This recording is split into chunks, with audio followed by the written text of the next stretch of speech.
Good evening. Welcome to the Gilbert City Council meeting of April 14th, 2026. I call the meeting to order at 6:06. And Deputy Clerk, we have a roll call, please. Councilor Vratochnik. Present. Councilor Redenpenning. Here. Councilor Skirvik. Here. Councilor Potenon. Here. Mayor Oberstar. Here. All right. And we have a quorum. We can have a meeting. Would everybody please rise and help me with the Pledge of Allegiance?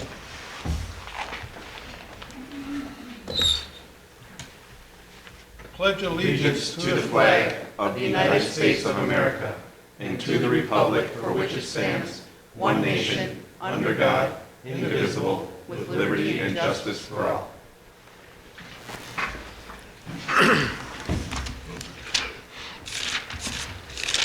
Okay, Linda, what do we have for additions to the agenda? Anything except for that cease and resist thing we need to do? We have Cease and whatever that is. an addition for the downtown bar for a cease and desist order, Yeah. and having MDH, Minnesota Department of Health, involved. We have added the campground discussions. Yeah.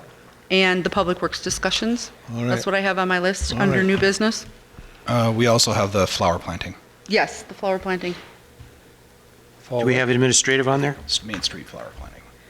The Main Street Oh. flower planting. Yeah, flower planning. Yeah. Nobody mentioned adding it, but we can. We'll put it on there. What's that now? Number 16. Number 16. The administrative part of it, for the audits and the banking balances and the accounts and payroll. Number 16, administrative stuff? Yeah. Okay, number 16.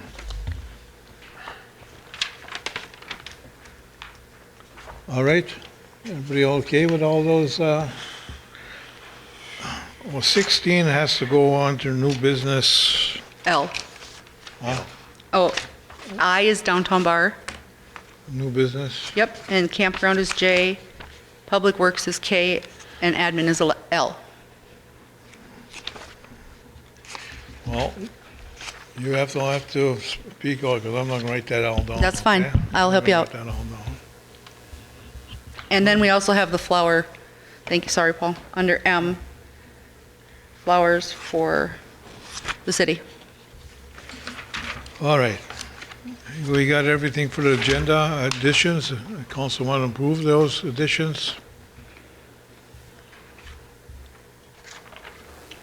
I'll approve them.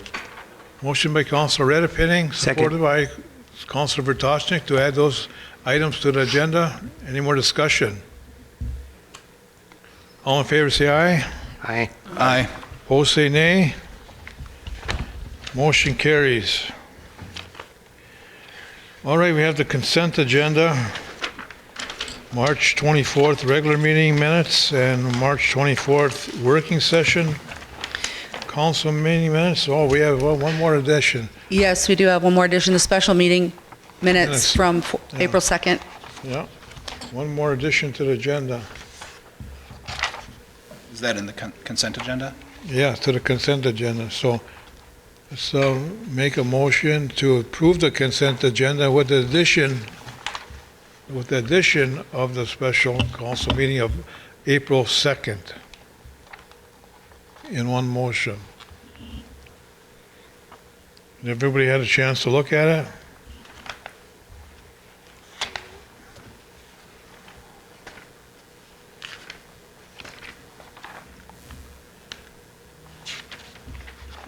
One of the big highlights of that is we approved the ASME contract for 2026, 2027.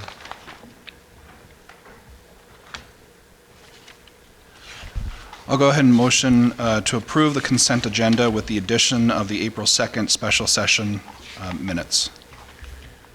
Moved by Councilor Skirvik. Do I hear a second? Second.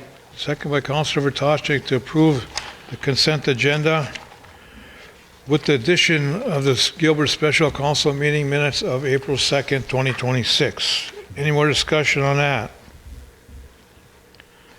All in favor say aye. Aye. Aye. Aye. Opposed say nay. Motion carries. All right, public input. Anybody in the audience tonight have anything wish to discuss with the council other than what's on the agenda? And yes, turn the mic on, please, and state your name and your issue. Thank you. Hi, my name is Amanda Peterson, and I'm here on behalf of the Rockridge All-Night Grad Party Committee. We were coming to request permission to have banners hung up again this year along the main street. I talked to Sam earlier this week, and he had mentioned, or actually, I'm sorry, it was last week, and he had mentioned coming to get approval. Yeah, very good. I don't see an issue other than with the regular procedure with the waiver of the signatures of the students or the parents. We did our, so we do have Google Forms that we sent to all of the parents, and so they were the ones that responded. So there's not an actual signature, but it actually, like, they had to, check on the form that they approved the printing of them and then also for them to be hung. Will that be acceptable? I believe so. Attorney? Yeah, that's an electronic signature. Yep, it should be. So they're given permission to have them displayed? Yes. The parents, how many are there? Well, I think Sam told me that Gilbert could handle about 30-ish. Whoa. Total, this is our largest graduating class from Rockridge so far. So I think walking the stage for graduation, we're probably around 190, but I could be off on that, so please But don't. So how there are many- going to be 30 banners up here? Yeah. Wow, that's a lot of labor. I'm just saying. But, And then the others would be split between Virginia and Evelyn. right. Well, Part of you, the 30s between, or all No. of the No, they 30s would be coming? doing more. Gilbert would have the least amount. You must realize that, it takes a lot of labor to put this up at the expense of the people of Gilbert. I completely understand, and yes, we have the right to say no to it. I know, I'm Like we said, just- we're just asking for permission, and if they say no, we'll go on alternate route. I suggest approval of this as we've done in the past with the permission of the parents, okay? Waiving insurance and all that, liabilities. I'm assuming the banners that are in Gilbert are Gilbert students, the banners that are in Eveleth are Eveleth students, and the ones in Virginia are Virginia students? So, like, I know 2 years ago, so I think the banners all started around COVID, and now it's just become a thing, so we probably do this every year. I know. So I was in charge of it when my daughter had graduated, and that was the first class, and it was a mixture. It was just they were pulled randomly. The whole all-night grad party committee would kind of make that decision as far as like, are we gonna, because they're just trying to find a way to bring all 3 communities together since it's one school now. I do believe that they decided they wanted to try to have all Gilbert in Gilbert if possible. There might be a couple that might be from Virginia or Evelyn, depending, just kind of the numbers of how many are from each How town. many students, how many polls we're talking about between the all three towns? Well, I think we have 160, between 160 and 165 banners that were being printed. W.A. Fisher is supposed to have them done the beginning of May. And then, and like Sam and I have talked about it, it's just a matter of like when they're able to get them up if it's approved, and then they'll take them down. He said it'd be probably around 4th of July, or just coming up to the 4th of July. I think Paul was saying, Gilbert students for sure should go up, and if there's any room for any more, then the rest, can go up. If you don't have enough polls over there in Virginia, then the overflow can go up. Right, and I think that's probably what it would be. I'm not certain on the numbers of like how many from each town. Like I said, a couple years ago, just to try to bring some unity to the school especially, we kind of did a mix-up, and we kind of said, then that just brings more traffic into each town, then, because we're trying to say like, oh, they're on a scavenger hunt looking for their kid's banner, or, Totally understood on this, we want to do good by the students. oh, for sure. That's okay, but, we've got these banners year after year. They're very unnoticeable as high as they are, and I recommended that you put them on that wall over by the library so they'd be more visible to people. I can't read them, I can't see them, to me, they're meaningless as I drive by, and I would assume a lot of people have that same problem. If you really want somebody to notice something, it'd be a lot better to put them on that wall right there by the library, the white wall. I don't have an issue with them being hung wherever you guys are fine with it being, I'd be fine with that. I mean, that part, to me, it doesn't necessarily have to be on a post. It's just an approval, I guess, to have them displayed. I'll step off the chair and make a motion that we allow the banner to be put back on Gilbert Main Street, in the Rockwood School, with the permission to the city clerk, somehow electronically or somehow something legal to say they're allowing this and waiving liability. Name is stepped up the chair. Made a motion to hang banners for the Rockwood School graduating class. Do I have a second on that? I'll second. Motion and seconded, we have discussion. The only other question I have for you is are they basically the same size as what they've been in previous years? Yep, they'd be the exact same size. Okay. And I understand you need that, Yeah, the brackets and whatnot. uniform size for all the communities, which I get. Yeah. But to Bob's point, the size of them is, they're about half the size of our Gilbert banners up and down the street, and they are a little bit difficult to see. So if you could just take that feedback back to the committee for next year. I think it's a great program. I think,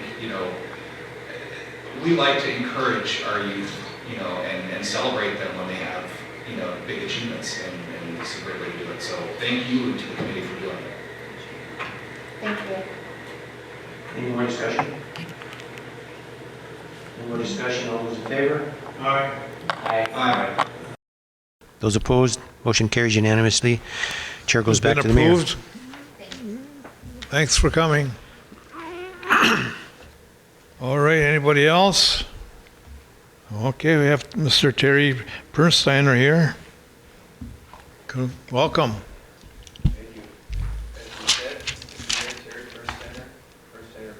I don't, You have to push the button. Thank you for your time tonight, Mr. Mayor, council members, staff. I appreciate your volunteering, and I'll keep this as brief as possible. I wanted to just give you a little hello again. We had I guess we call it a town hall meeting that was quite successful. I felt that introducing some potential of the site, which is represented back there on the foam board. As I mentioned before, I'm from a small town myself, and I know that the dynamics and the importance of a project this size and scope to the impact of a town this size. We are truly, as you can imagine, filled with gratitude to be involved in such a beautiful and important site. All the amenities that it can offer, the continuation of the trail system as was represented on there, and making this a true walking continuation of the town for a safe, beautiful area where it can be enjoyed by the public. I had numerous discussions with Jason Hale, which I believe either you employed him or you're considering it as a consultant, just discussing best use.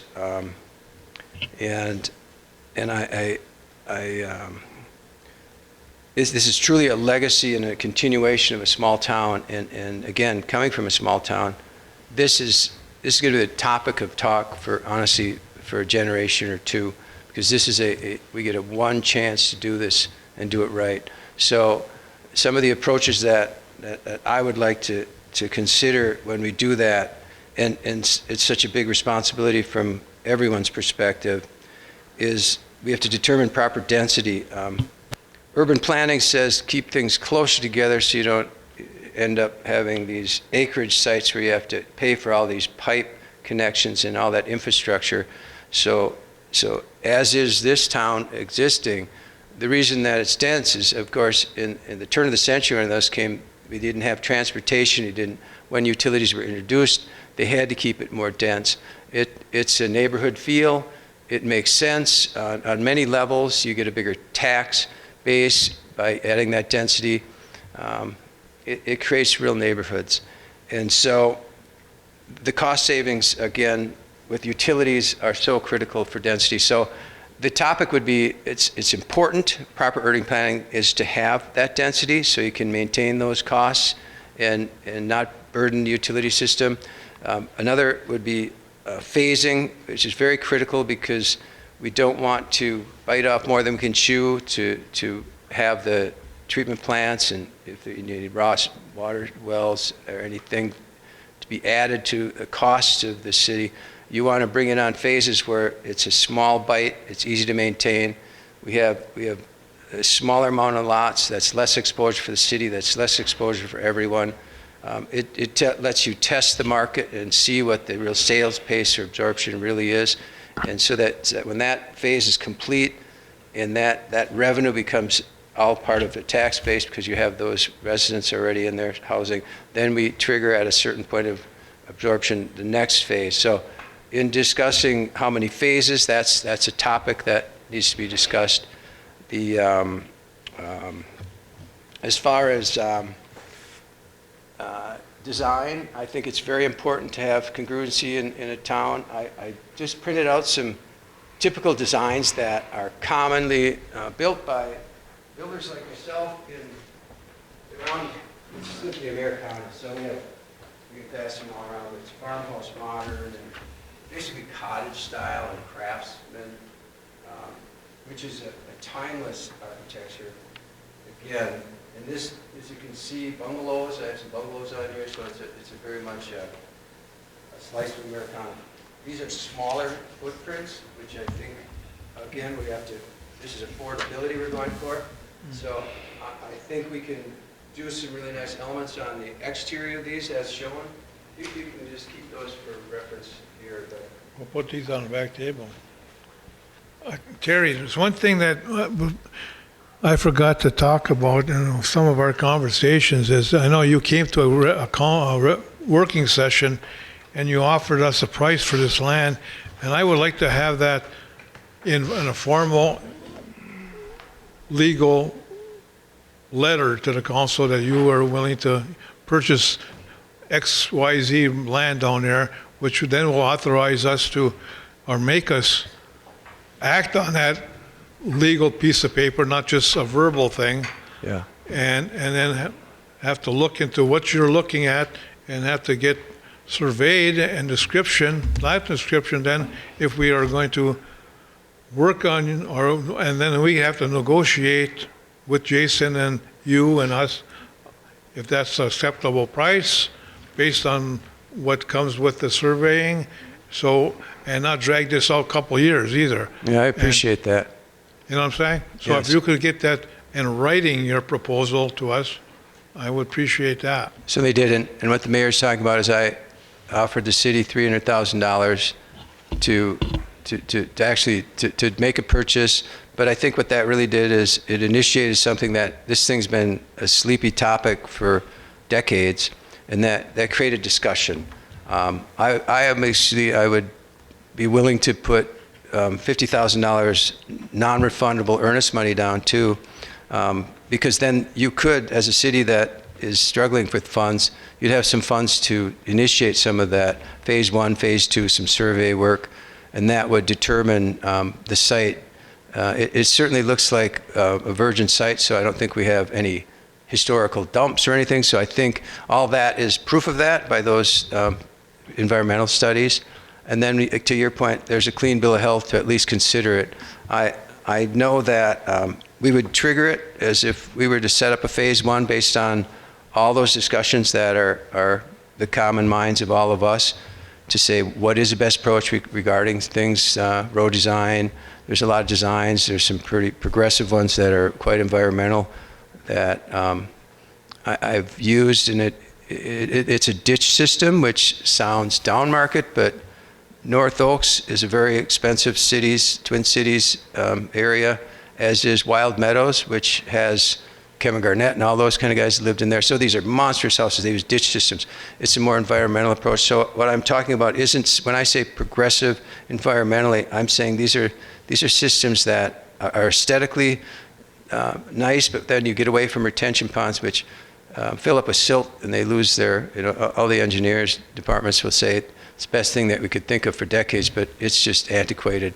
And it just lets the runoff go right back into Oregon, where ditch systems and some swales and some simple drainage systems can manage it, percolate it in. So there's some ideas that I'd like to also bring forward in all those discussions, which are certainly not meaning that they have to be accepted, but I just look forward to those kind of talks, because again, this is a historic opportunity we have. So let's really explore everything to make this really a legacy thing that has longevity, and we'll all be long gone, but the next generation will be really proud to say this is our town. And again, I'm not talking about biting this whole thing off. I think we all have to really manage this thing in a very responsible way so that it's not a burden to taxpayers. That way, when we bring housing on and you have taxes and utilities and toilets flushing and we got all these bills coming in that can then help the city coffers. If we do it right, we don't just build it and they come. That doesn't work. We all found it in '08 that was the biggest mistake that caught us all in the worst way. And that's because we suffered so much, is why I mentioned that in this room before, is why I make much more conservative, wiser decisions. So it was at the time the worst thing that could ever happen to me, but in hindsight, it's the reason why I have success now in setting up these projects and managing them through so that everyone's protected. I would like to, I'm excited by this whole thing, you know that. I need to have you with Jason or somebody point out exactly from A to B to C to D, so we can, I don't know if it's surveyed or not yet down there, or ever been surveyed, some kind of layout, so we can get some kind of a description of this property, so we can have it legally transferred over in a sale. That's where we have to start. Yep, I agree. That's where we have to start. And then negotiate a price with what we can see on paper, a description of what we're looking at, okay? Right now, it's just, it's big woods area down there. That you want, Lake Orbegon area, you know what I'm saying? We gotta narrow it down to a parcel of land surveyed and got a description on it, and then go from there.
Let's slow this thing down. I just say, let's keep this thing moving at a good speed because we all want to see this thing get inked out. And that would mean I could initiate a purchase agreement, and that would at least define some things and give the attorney something to work with. So, and we'll get something going. Because if nothing else, it creates this discussion. And now for 63 years, or whatever that thing sat there, we have now momentum. And I think that's, if it's properly done, that's what we all want. If it's not properly done, if the housing stock isn't pretty, we don't have some architectural covenants and some ideas on, at least on the front end, to structure this thing so we get some consistency on timeless architecture. We really have to bridle everything while we're moving along by setting these parameters, and I can do all that in these agreements, but at least that will get the ball rolling. Yeah. So a couple of things that I would like to address, and just to be completely transparent on this, there are some issues one core issue that I have with this, and I know that you've spoken about, the trail would be part of the development. At this point in time, I cannot support the sale of that trail property. I think the first thing that we as a city need to do is protect that trail corridor. I believe that the Wasabi Trail, that system they put a lot of money into that. It is a municipal and government led facility. Congressman Oberstar was the person that championed the system to begin with. And we would not be doing our responsibility and his legacy any good if we were to allow that corridor to go into private hands.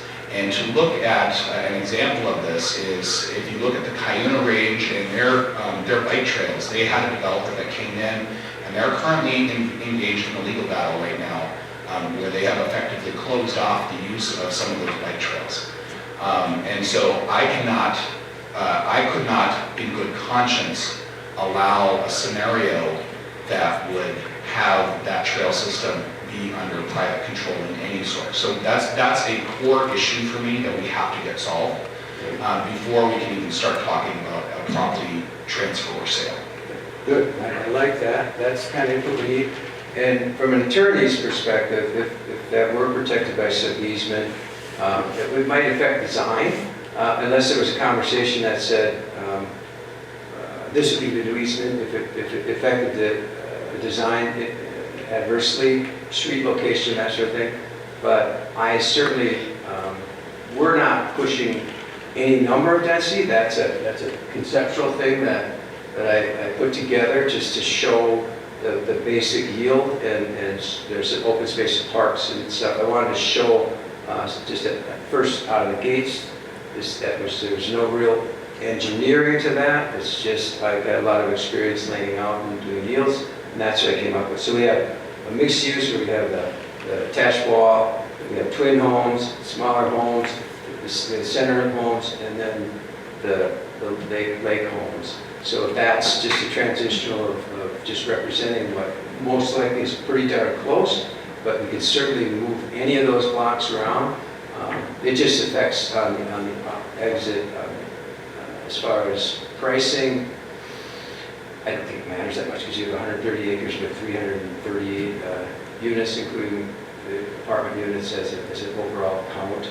So that's an easy thing is what I'm trying to say to manage it. And it's actually something that is a real priority for me to make sure that we give back appropriately open space and make this not just this place where the high school kids all know where they remember getting drunk when they're in high school. This is a place now that they'll walk with their kids in their strollers and they'll tell stories about when they're in high school, when their kids are older. And so it's like, all that'll go down. If we do it right, we have this easy palette to work with right now. It's open, it's all open discussion. We can move the multifamily lines anywhere we want, which then could incorporate that design existing, because there's a lot of bituminous they laid out there. That's a lot of money. So yeah, we'll certainly have to cut through it to bring in piping or streets, which is an easy repair actually to make a street bed over that. So all those things are minor, but I'm in agreement with you that we walked it again today, and what a what a wonderful, maintained trail between the mowing and the bituminous, so you could rollerblade on that thing and not find a Right, crack. and you certainly know from, you can walk into virtually any community in the Twin Cities metro, and they have trail systems built in that are right next to housing developments that are very compatible. They actually enhance the value of the project. And so I think that's the reason why, we need to address that first, because that helps drive some of your concept too. Right, exactly. My wife, she has osteoporosis. She makes me walk there every single night.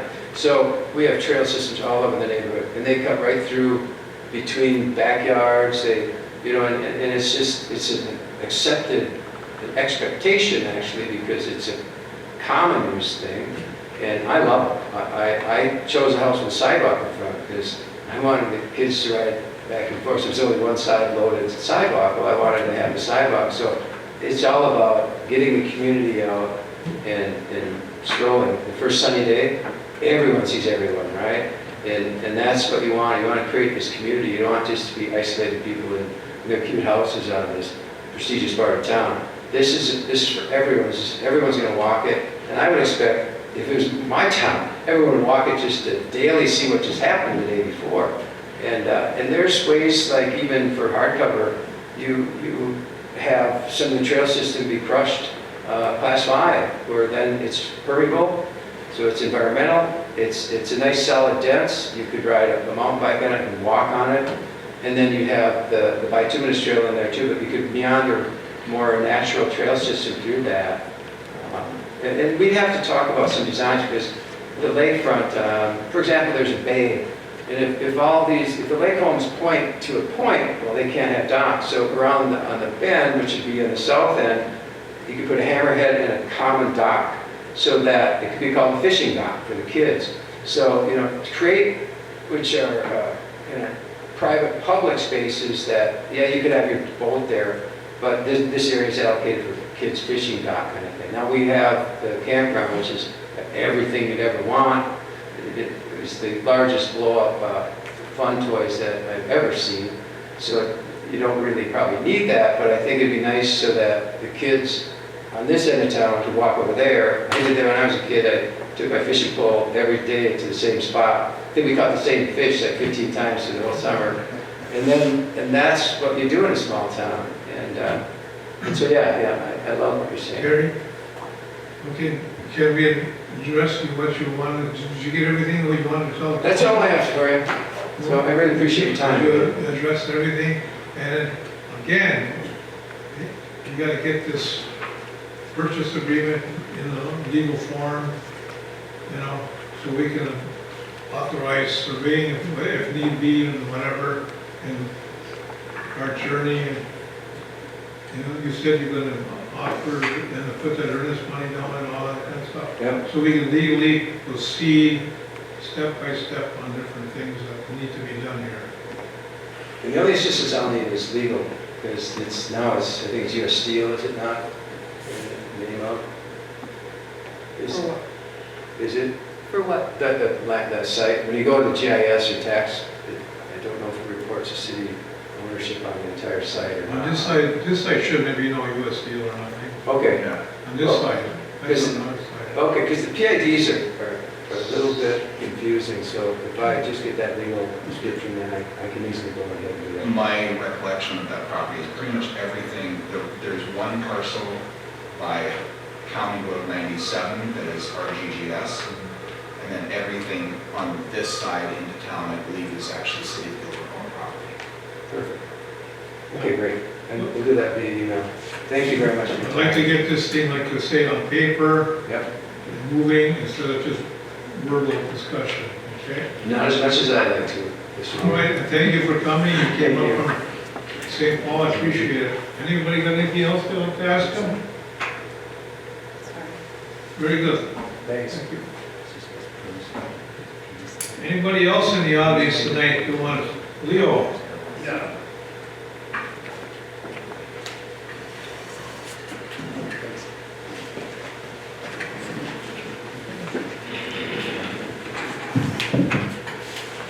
Just a point of information, I don't know if the council's aware of this or not, I'm encouraged by the positive development, but I would like to point out to the council that under City Charter Rules 12.2, just so you know, in your planning ahead of time, that whatever money you get, whether it be $1 or $1 million, by Charter 12.2, it specifically states that all sales of land is to go first to the, for lack of a better word, to the outstanding bonds. So don't plan on having that money in your budget, because by charter, it has to go to pay off the debts first. That's all I'm saying.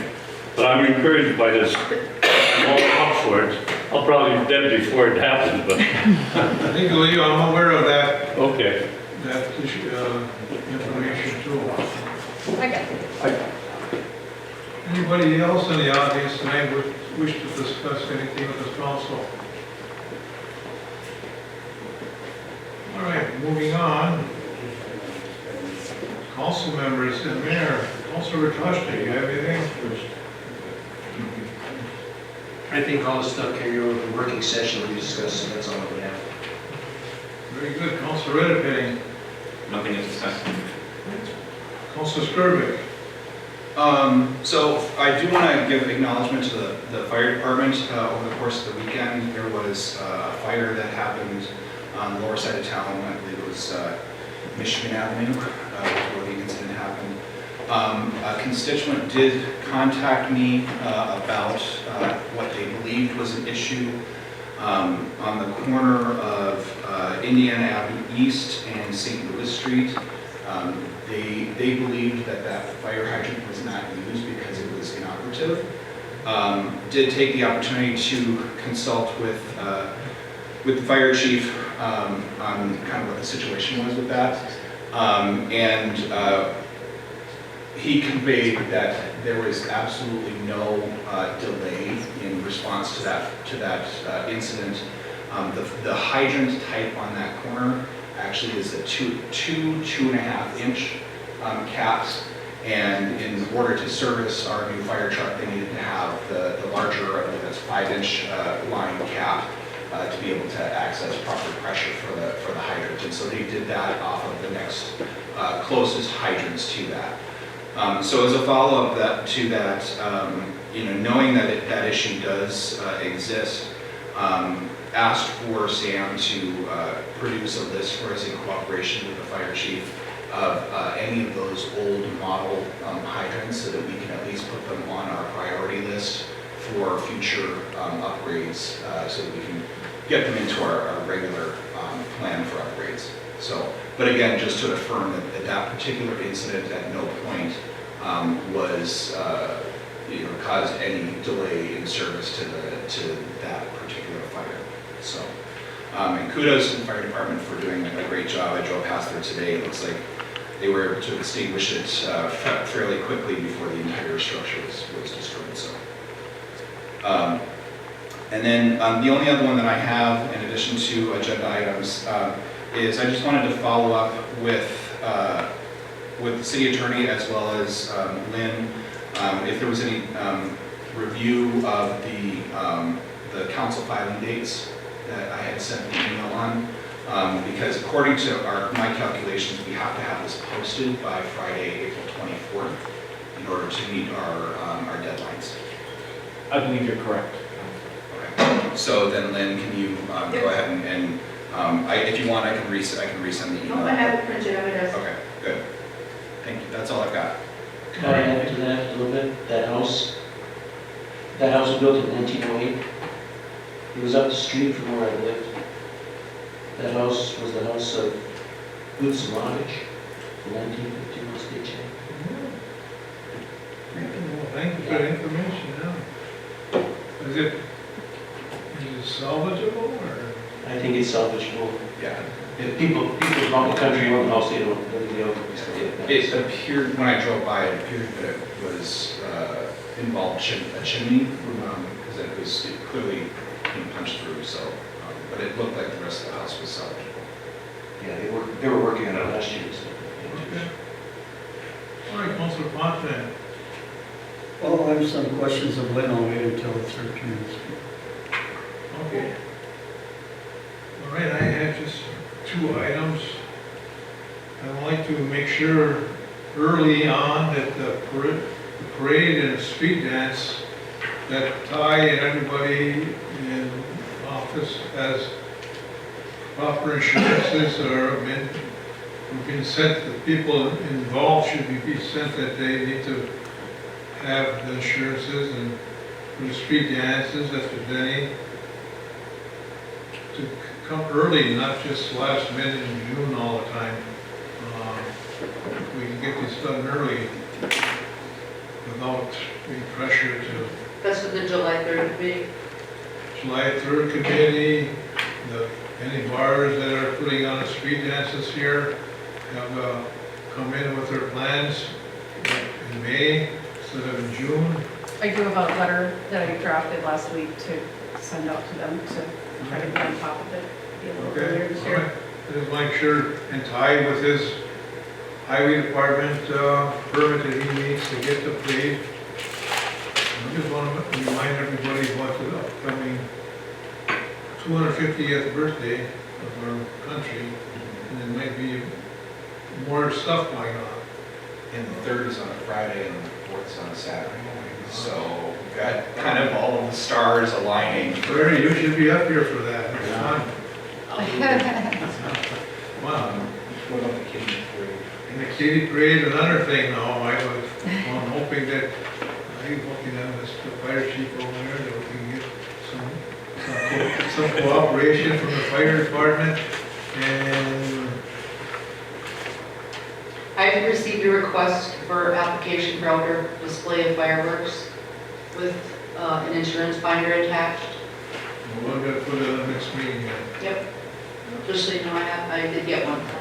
But no, we have to get committee or some commitments, but hopefully there's some, I'll talk to my fire chief over there and later on, if we can get 3 or 6 people, we need at least 6, 7 people involved.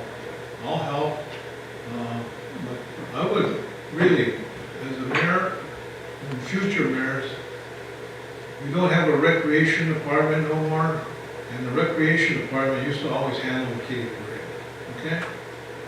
Always, and with the help of whoever wanted to volunteer, but they handle it. And now we don't have that for many, many years, and so now it's been a private party. The Addy family took it over, and then they're getting burnt out and want to take a break, and then a couple of us mayors, I've done it a couple of times, and last mayor Smith did it, to make sure it was on. We're obligated, not obligated, we can pass on it if we want, but we've always had a kitty parade, as far as I know, in town, and I hope we can continue to do that. I think the Addies are still holding the financing at the bank, and they give that over to whoever's running the parade. And I don't know whenever they're gonna give that up, and we can work on that. But yes, let's start our planning early, that's all I'm asking for on that. So if we can get some commitments by somebody, 6 or 7 people to run the kitty parade, and we can do as we did last year, okay? And that actually gives me a question to our city attorney. So I know it's later on in the agenda, and the bulk of it we talk about then, but if we pass the charitable gambling ordinance, is something like the kids parade on the 4th of July, or would that be eligible as a funded opportunity for that? And I'll split it. Mr. Mayor, if I may? The answer is yes. Youth activities are a charitable purpose. All right, just let's get some planning going on to make sure we have no glitches right in June. I don't like June 11th hour authorizations. And the last thing I have, I was approached and contacted by a class of 1976 in Gilbert. They went with Sam down to the Lake Oregon, and they want to plant, approval to plant 2 trees in remembrance of some of their classmates. And it's down there where this bench is overlooking, we've got two spots overlooking on the top of the hill, and there's a bench up there, you know, As that's it goes down over the hill, there's a bench that looks it looks over, and it's to the left and the right of that bench a little bit, Jim, look at this map. Would they put any type of a marker or dedication? I don't know, I didn't hear nothing about that, maybe. I don't know the type of trees they're planting. I don't know that, none of that either. You want to approve? Matt Sam went with them and didn't see a problem with, and directed them here. And it goes down to the trees there. Yeah, I would say I would like to maybe have some insight into what types of trees they want to plant, because the gusts coming off of that bluff are pretty strong, so I want to make sure that they're hardy enough to deal with the wind that is very common. But other than that, I have no objection. Well, I think we may have some time, because I don't think they have the reunion until July. So maybe one more meeting, is that what you want to do? Hold off one more meeting to get information on it? No, or approve it contingent upon. Are there types of trees that you want? Now, is it a skinny tree or is it gonna have a 2-inch? I don't know any of that. I mean, We'll find out. maples are always hardy, Norway pines are always hardy, so, I mean, Well, we can put it back to them and ask the question, this is a concern of ours, how would you solve that? so we're going to wait one more meeting. Okay. I will get back to her, ask her, I want to know what kind of tree and what it's going to be a name there or something. And so this is actually indicated. Yes. Yeah. Okay, basically the most important is what kind of tree. Yeah, Dawn will be here tomorrow, so maybe ask her to. Okay, I will get back, all right? We'll take this up again next meeting, all right? And that's all, I want to thank the fire department for helping on that fire and all fires in town. So, always do a fine job, and they do the best they can, and they also help other communities in mutual aid. And hopefully pretty soon you have some grass burning going on, with no more snow coming in. All right, and we do have fire chief here tonight. Do you wish to speak with the council on anything? And his name is CK. And then It's what? CK. And then Yeah, last name, Oh, CK. No big deal. I've been called loggers. Yeah, good evening. Just a quick update. I am acting interim chief right now. We're in the process of going through new roles, gonna kind of do a revamp of officers. We're gonna discuss that in our May meeting. Not sure if we're gonna do a special election or if we'll wait till December when our normal officer elections are, and get some information from other members, willing to step up, wanting to step up, kind of, do that. But yes, as of right now, I'm doing the chief duties. So, Chief, it's first just for the public on TV. You could state your name for everybody. Anthony Nemenick. I've been with the Gilbert Fire Department for going on my 13th year this year, I think. Yeah, worked my way through the ranks, and now I'm here. So, and then dealing with that call on Sunday, if anybody has any questions or anything, you can get my number from the wonderful ladies in City Hall. You can give me a call at any time. I'm willing to meet you face to face, answer any questions you have. I'm just gonna say it politely. I will not acknowledge or deal with anything on Facebook. So if you have questions or anything, you will not get a response from me on Facebook. You can call me, text me, and I will meet you face to face, and we can have a conversation about strategies and tactics and why we make the decisions that we make when we get on the scene.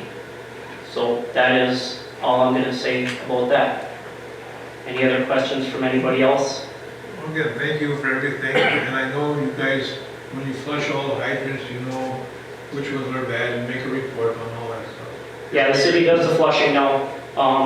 We've been banned from doing that because they know what hydrants and what line need to open and close at what time and do all that stuff, so. But yeah, Sam gives us the list. And when I got there that morning, I pulled up my iron responding on my map, and that hydrant on Indiana and St. Louis is not even on our map because it's been down and it's not a good hydrant for us to run the ladder off of. So my decision was to grab the hydrant on Michigan, right in the first alley there, and then over on Minnesota. And I knew what trucks I had coming in and what direction, so that's the decision that I made. And we had a water supply set up to the ladder truck before I even had enough guys on scene to make an attack on the fire. So there was no delay for a water supply, there was no delay on anything besides getting enough guys there to make attack on the fire. So that did not play any role on any delay of that scene. So I was there until noon. I was there from 1:30 in the morning till noon on Sunday with the fire marshal going through the whole entire process. So it's still under investigation, so there's no talk about it or whatever. But yeah, if anybody has any questions, I'm available. Call me, text me, or whatever you need. I think when the city took over flushing the hydrants and stuff like that, they're also checking flow on those, aren't they? Yes. Yep. On our map, we have different colors for different flows, so we know where we can get our most flow out of and where the lines run and all that stuff. And Sam's a big help with that of, if we grab two different hydrants, he can advise us, like, no, we need to go a block over because that's going to be on the same line. So that's a good thing about having Sam with us, that he can advise on what ones to grab and where to go. Should those hydrants be color-coded in a way to tell you how much flows on? You could. They do make tags for them. They make different color rings and stuff you can put on them. That if Sam's not there, yeah, it could be something that we could look into. Is, painting on different cities. I think Hibbing does like a yellow cover or a blue cover for, the lower flow and higher flow and stuff like that. That's something that we can, in the future.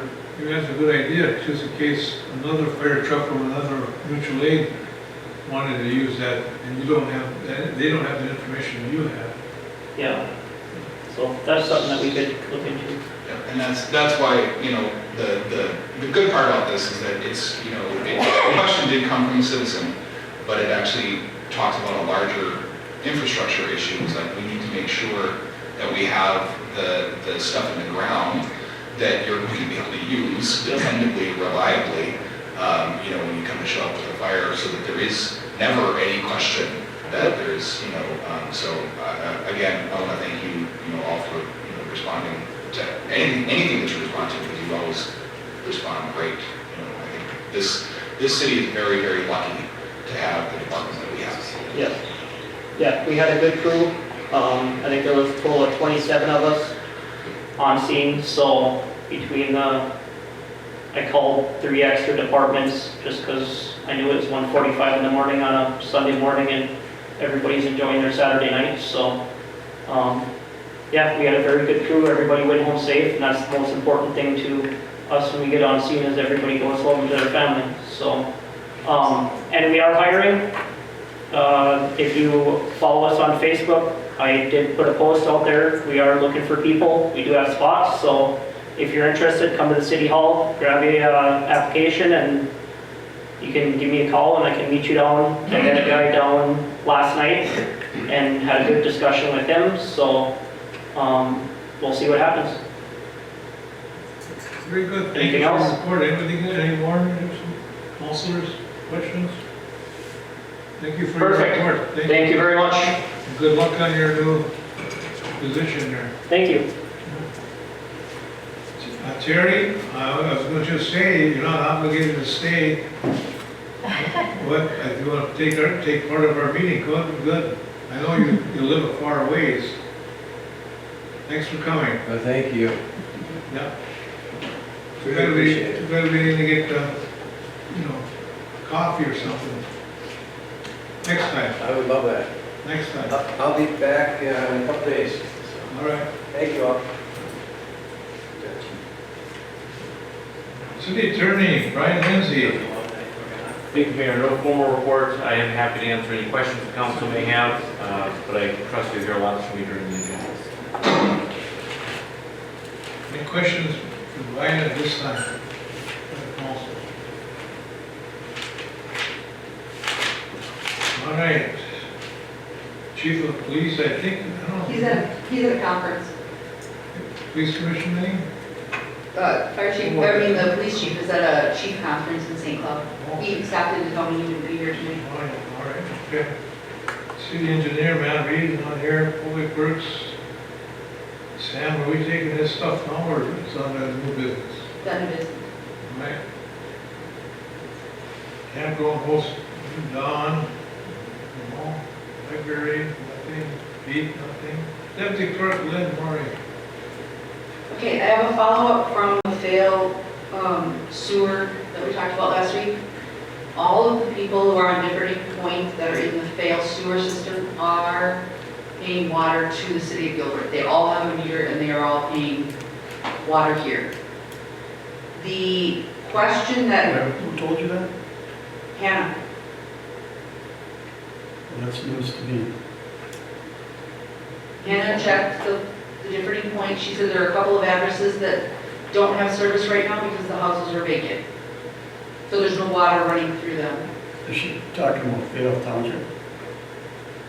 She's talking about All the the properties on differing points. different point up to the, Including Vale Township? Whatever one that we brought up the last time that we thought we needed to put a water meter in, because Vale brought that to us. It was just one. right, I understand. It's They that have same- one, they are paying the city of Gilbert for their water. There's All of Do the they have a ones, meter? they have a meter, and all the ones up until the Vale Township line where we have, they all have meters. That's always been the case, Okay, except for that one, which one? the one you just said that hooked up. No, Well- they've always had a meter. They owe, Well, then why was Vale getting that non-payment? That- Vale It wasn't for their requested- water, it was for their sewer. Vale requested us to, in September, when they confirm the balances, isn't that what you call it, confirm the balances, they want us in September to write a resolution that allows them to put the back amount owed for sewer onto their property taxes as a special assessment. But apparently they pay us water and they pay Vale Vale sewer. sewer. And they've never made a payment, so I thought maybe they don't even know that they're supposed to pay.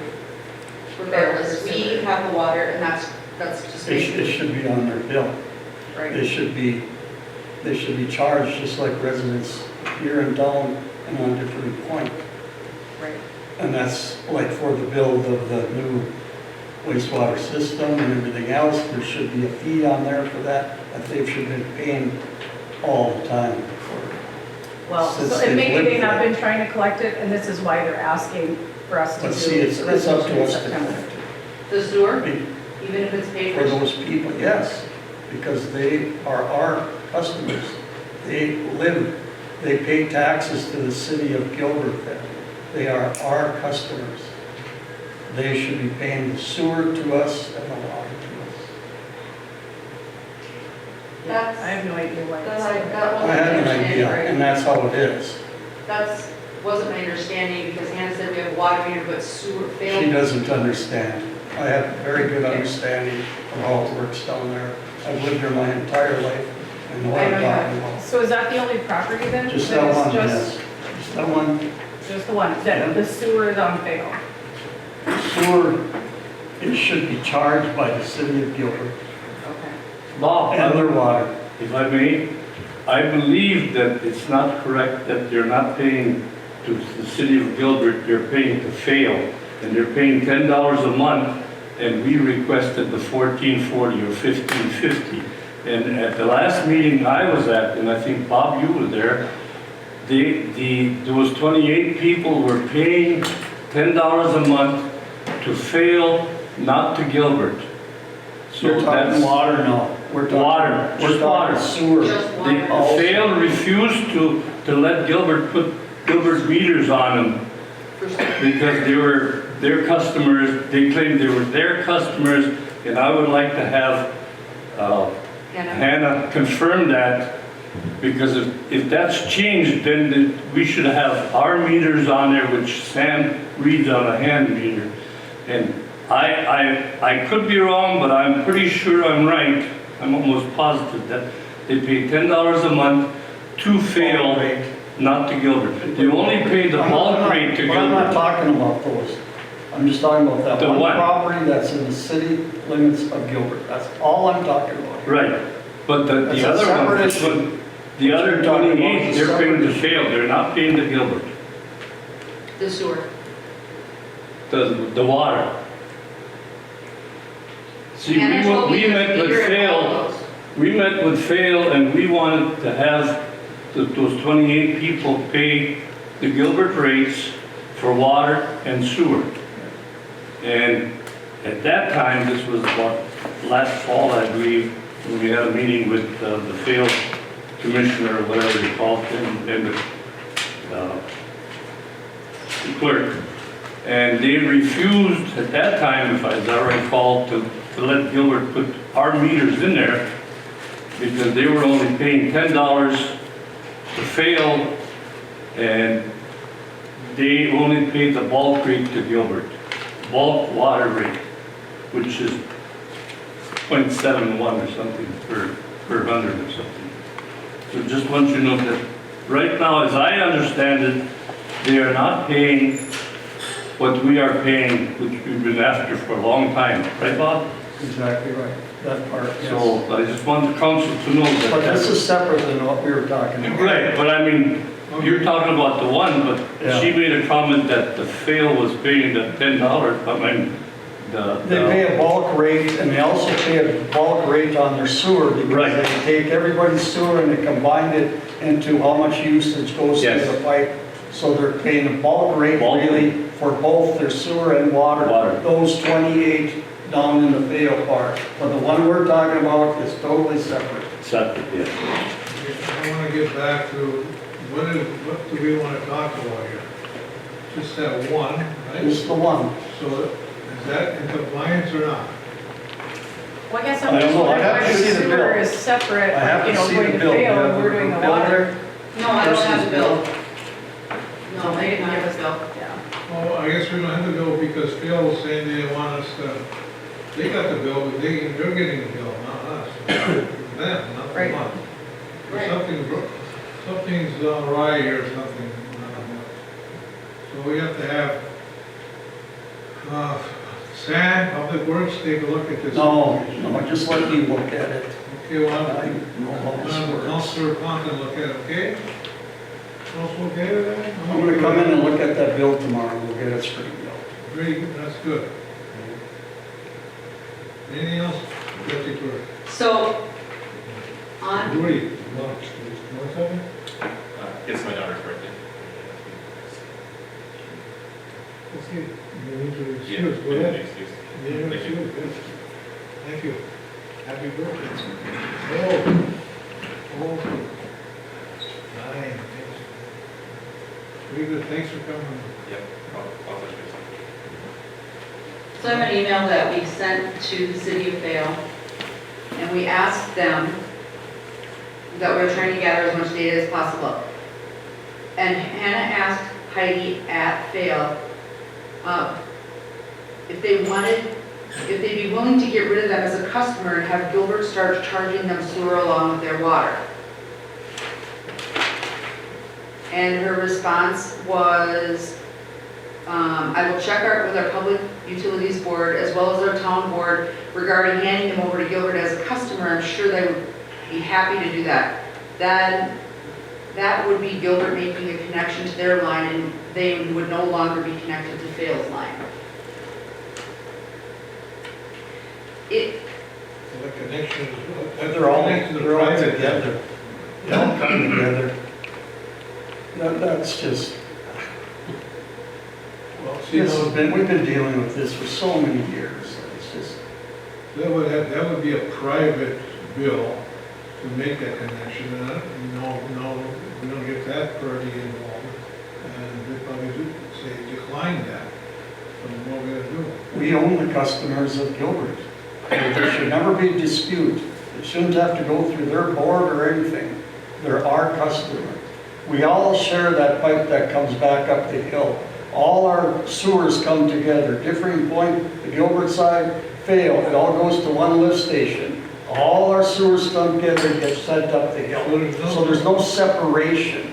There may be a separation until, when it all combines into that lift station down there. So there is no Separation. line that It's needs not to be their made. line and our line. All the lines are combined together. Well, Get all up the hill. looks like to me, we need some help from our attorney on this. Mhm. We'll take care of it. Handle it. Right. No, thanks, Mayor. No, I am familiar with the issue that Councilor Ponton is referring to, and I think making a determination, reviewing the bill, I think could get it straightened out. And if the customers do fall within the jurisdictional boundaries of the city of Gilbert, and they're hooked to a Gilbert line, there is no reason that they should be serviced by another provider. You're gonna take care of it, and look into it, Russ?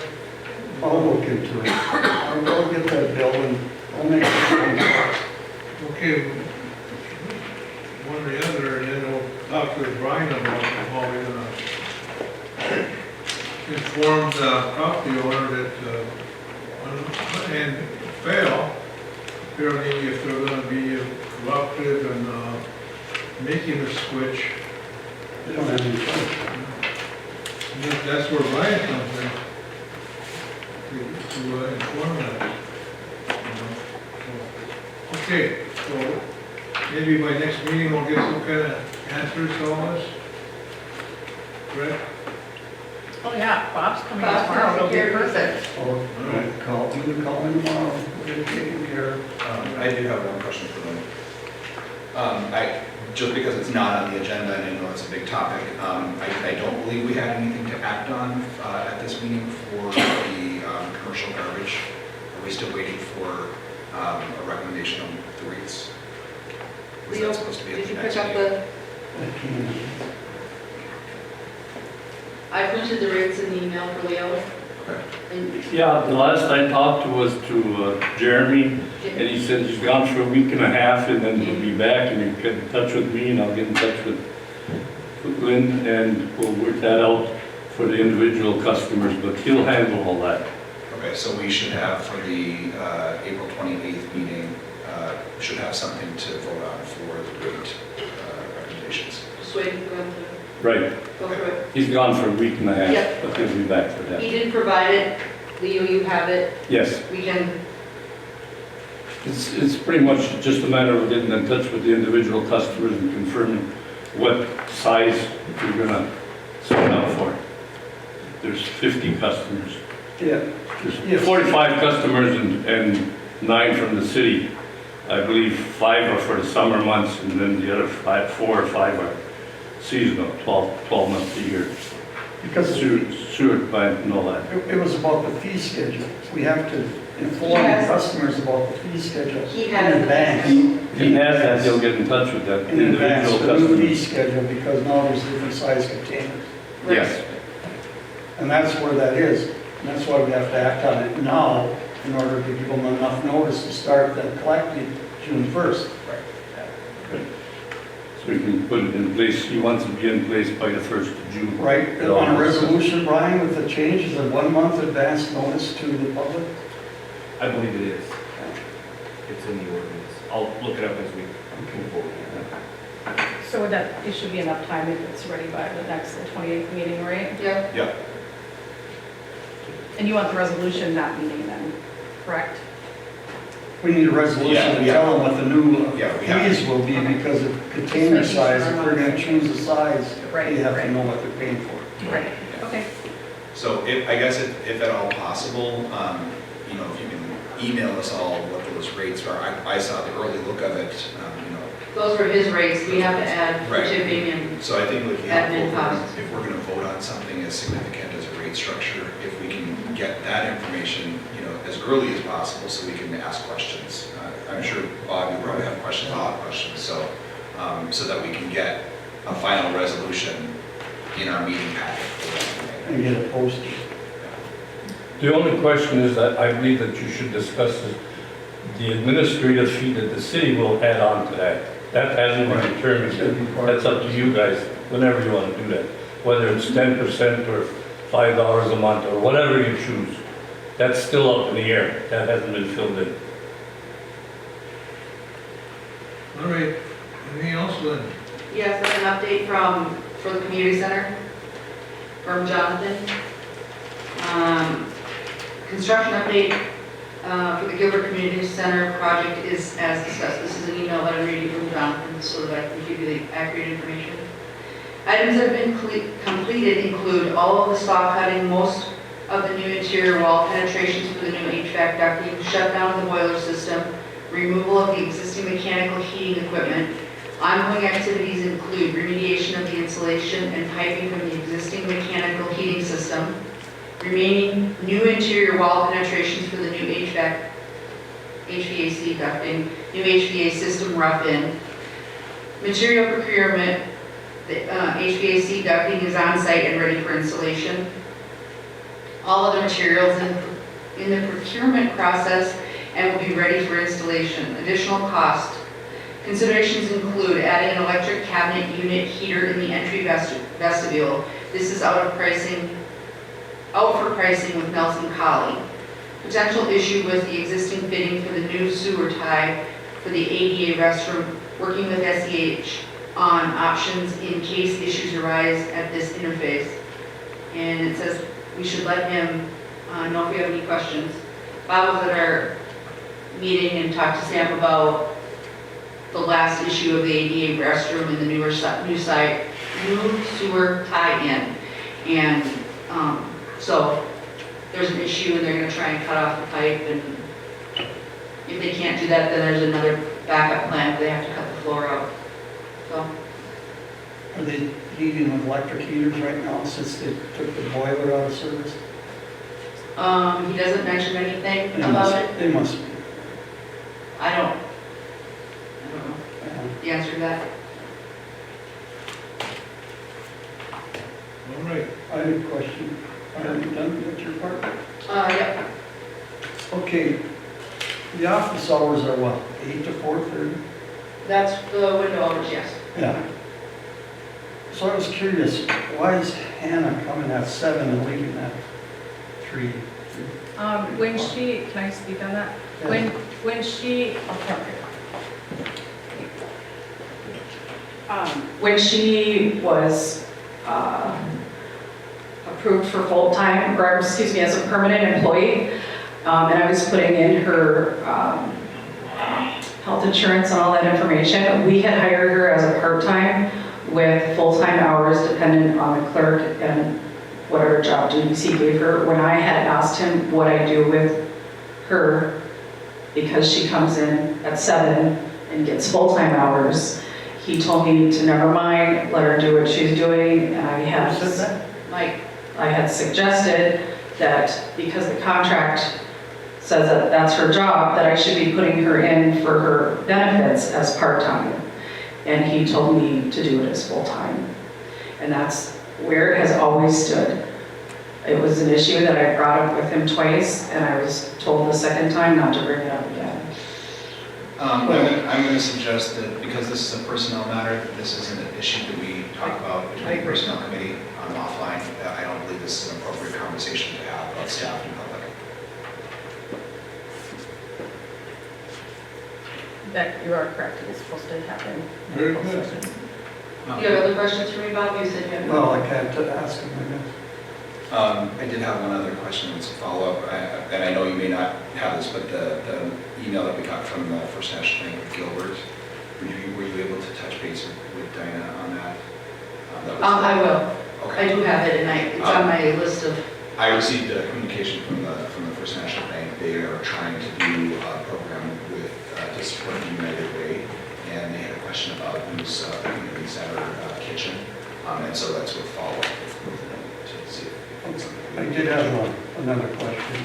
Go ahead. Okay, we were supposed to set up 3 different accounts, one for the electric, one for the sewer, one for the water at the bank. Where does that stand? When I talk to the bank, I need to show them minutes from the previous meeting that states that Mike's no longer able to sign anything.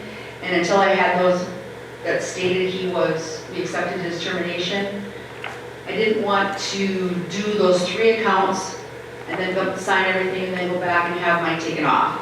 So now that I have the minutes for the meeting, because I tried to do it and Teresa at the bank said that I can't take Mike off until I have it in the minutes. Or a resolution that says. Was that taken care of then? It was in the minutes? Did you give a paper? No, it will be this week. The minutes are done, but they're meeting this week. Yeah, because We accepted the resignation last At the meeting. last We just meeting. approved the Correct. minutes last meeting. Right, so now I have the minutes. so tomorrow you'll bring the minutes over to show. Yes, tomorrow I'll bring them over.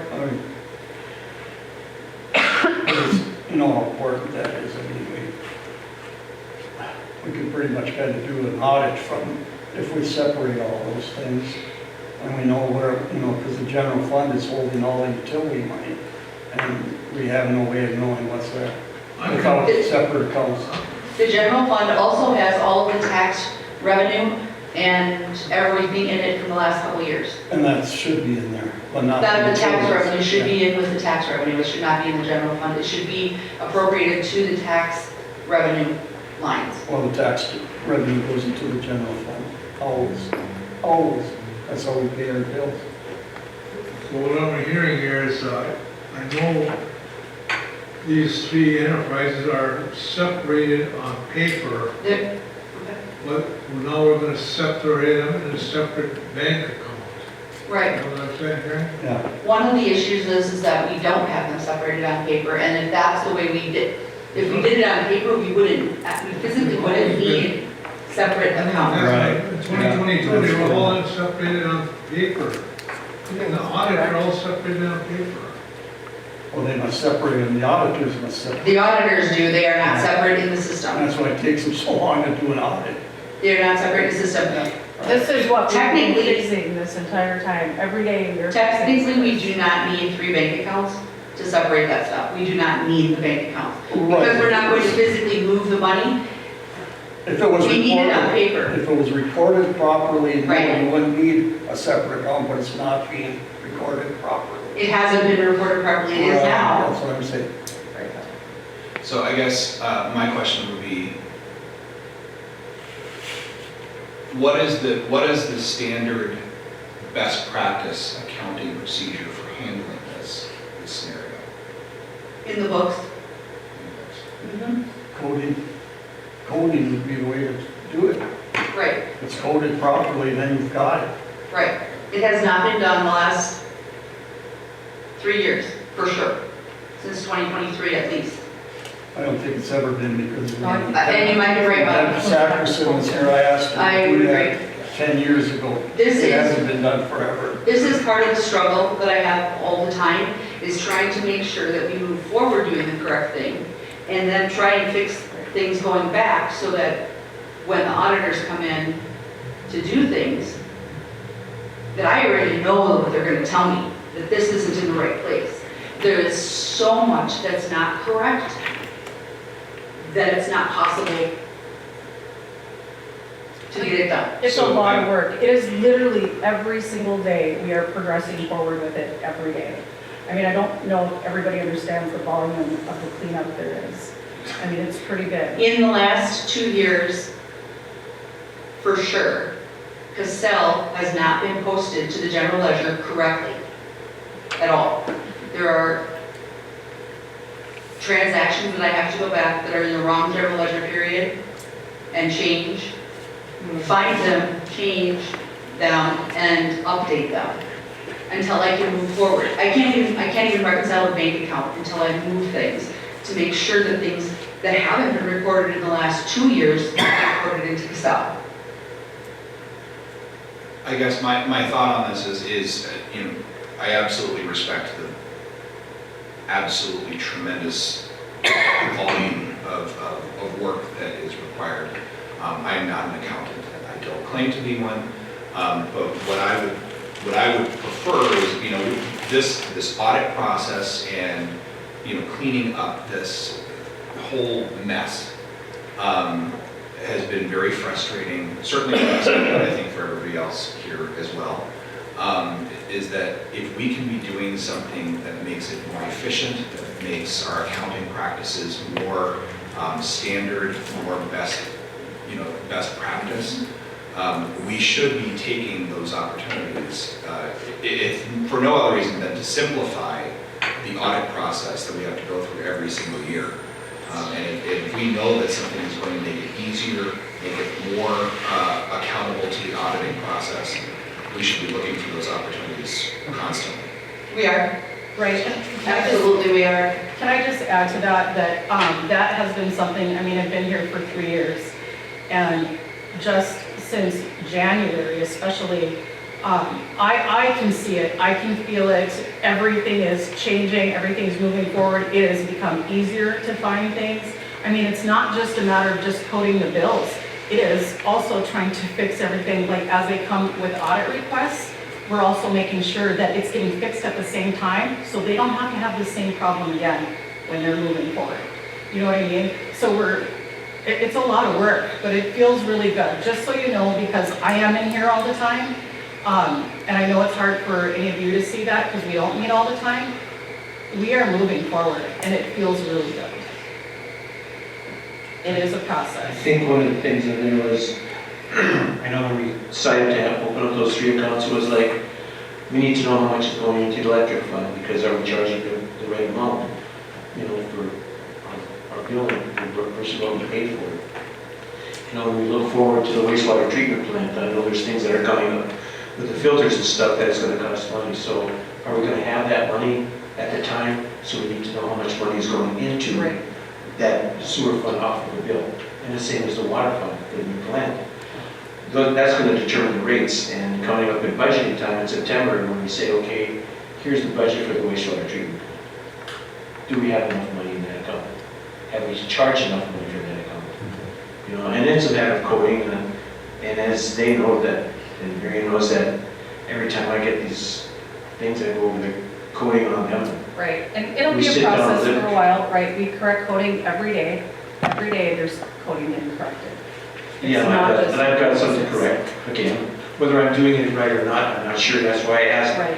everybody to get one of these sheets to say how you're coding it. So when we get a bill or the check register, we can look at the sheet and say, oh, that was charged to the police department. Well, as we know, last year we charged a lot of lawyer fees to the police department and it wasn't really there. Correct? There are some of the attorney's fees go to the police department and some of them go to the general, the Correct. administrative department. Right, and I should also let you know that changing those codes is very simple. It's a matter of just sitting down and just doing it. So there are some codes we have already been correcting for 2025 as well. So when the audit comes through, hopefully that eases it a little bit because 2023 has been a nightmare. The thing is when you look at the check register, we might have already changed the code, but we can't do it, we can't change it on the check register that you get, the thing that you see. This one. Right, they're changing. No, that's the chart of accounts. Right, so we look at that after to make sure if When there's I- changes, we do the changes. When I look at the checks and sign them, I make sure that the coding is correct. I also talked to Sam, we have some bills that come that have been going to the electric fund, like when we get a Gopher State 1 call. We get a bill for that, well, that's not technically electric, that's sewer, water, and electric, so now we're splitting You those did bills. that, you did that on the last auto locate, but the next locate on the following page, everything went to the electric. Yep, so we are, like, that's the same $500 thing, we are bucket to do picking it. apart all those bills, right? Which, was it a Gopher State 1, or was it for someone else? I can't tell you that because we had to look at it on the bill. When I look at the check register, I can't tell you if it's on that or not. Well, I guess I would just, I understand where you guys are coming from, but I feel like that should be the least of your worries, because. Well, it's not the least, because when we do a budget. But I want you to say, understand, let me just speak for a moment, that you need to trust the people that are working on it, because we are working on it extensively every day. And I just feel like Well, we can I need also to trust question that. Yeah, I'm welcoming it, I am, but I feel like we're keep going backwards, and I'm trying to tell you, we are moving forward. So when you say the $500 one was that on this register here, or was it on a previous register? Then you should be able to see which one it is.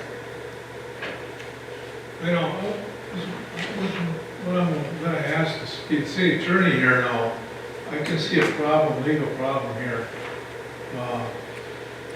We're talking about paper, making 3 new accounts over here, it needs 3 new checkbooks. 3 new checkbooks for each one of them. Who's it page? A different checkbook, cannot be used with this check, our general fund checkbook.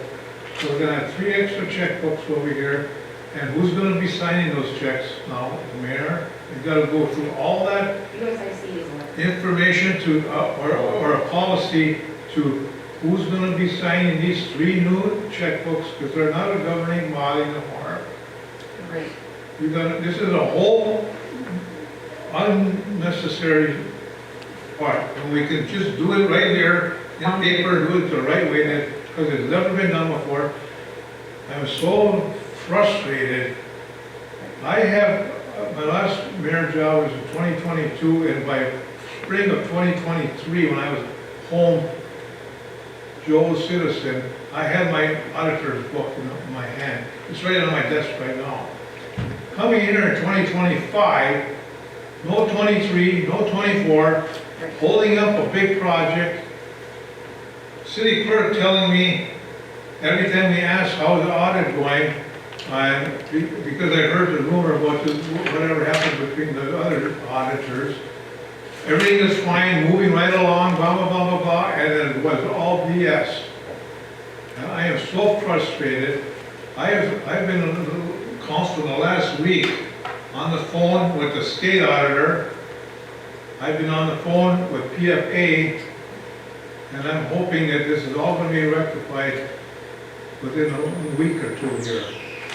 I understand your frustration, and I want to tell you that in my experience of being here for almost 3 years, I have written several letters to our personnel committee, to our attorney, to several people when I knew things were not getting done correctly, and now we're paying for it now, and I'm sorry because I understand your frustration. I have had it this entire time as well.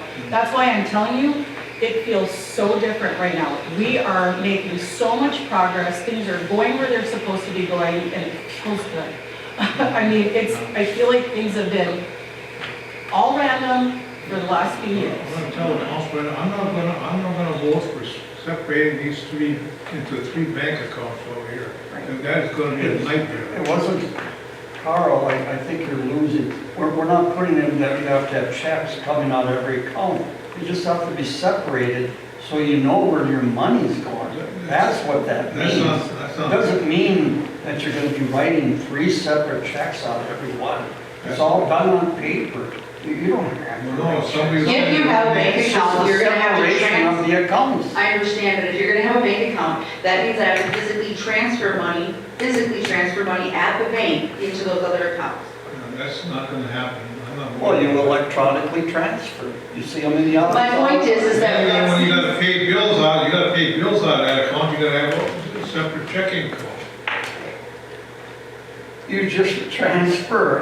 You don't need a check. You don't have to write a physical check out. If you're gonna have a separate account and you want them to be separate, you should write them from separate accounts. You can't go from that enterprise now back into the general fund when you make a separate account. So again, I'm not an accountant and I don't claim to be one. But I do know as a business owner that I need to manage cash flow. And one of the reasons why I have one primary checking account is because I need to manage that cash flow in an account, in a single account. I have different areas, I have marketing costs, I have operational costs, I have water and light bills.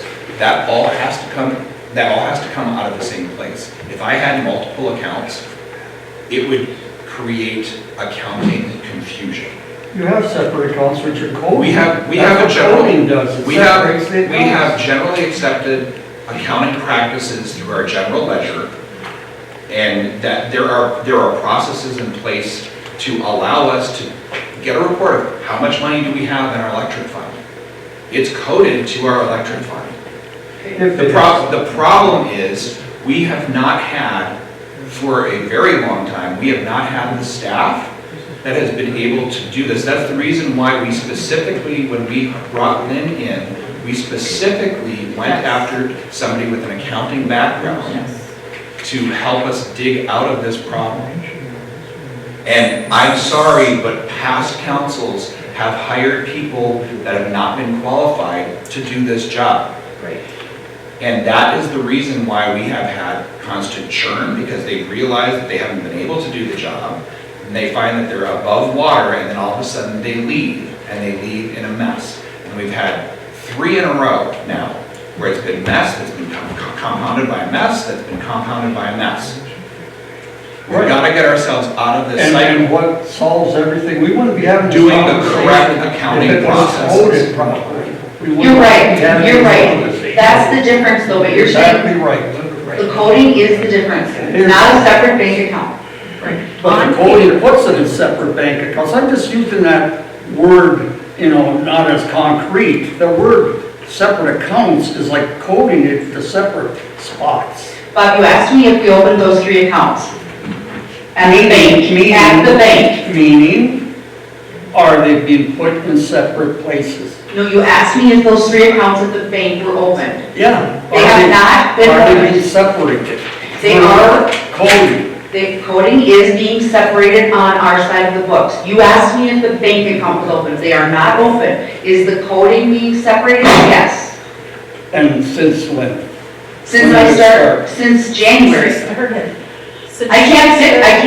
I can't code it. I can tell you when I'm because not I'm here. paying the bills. Since she has started, she is the only one that knows what to do financially, with our numbers, with everything. I mean, I'm not joking when I tell you there's so much progress here every day that it feels so good. Things have been in a disarray for too long. She knows what she's doing. And this is why we hired somebody with an accounting degree. It takes some time. We're only in April, but let me tell you, we've come pretty darn far already. I understand what you say, separate. But I get also what the mayor's saying. Separate bank accounts isn't the answer. Separate on paper is the Separate answer. accounts then. Yes, Take the separate. term bank out then and just said separate accounts. I'm sorry I used the word bank. Well, no, when you're It's in saying the separate bank. accounts, are you saying separate bank accounts, separate I'm accounts saying here? separate accounts, like I've always been saying. If the term bank screwed you up, let's It take didn't it out. screw me up. You're asking if we went to the bank to make 3 separate accounts. Accounts, yes. We don't need to go to the bank to make 3 accounts. Making 3 separate accounts at the bank is what everyone here is trying to tell you is going to complicate things. It needs to be 3 separate accounts on paper here. What complicates things is the coding isn't right. And if it was That's right, what we we're wouldn't even be correcting. having this conversation. We Right. wouldn't have had to even bring this up. So this document, I'm assuming you got the Yeah. charter accounts too.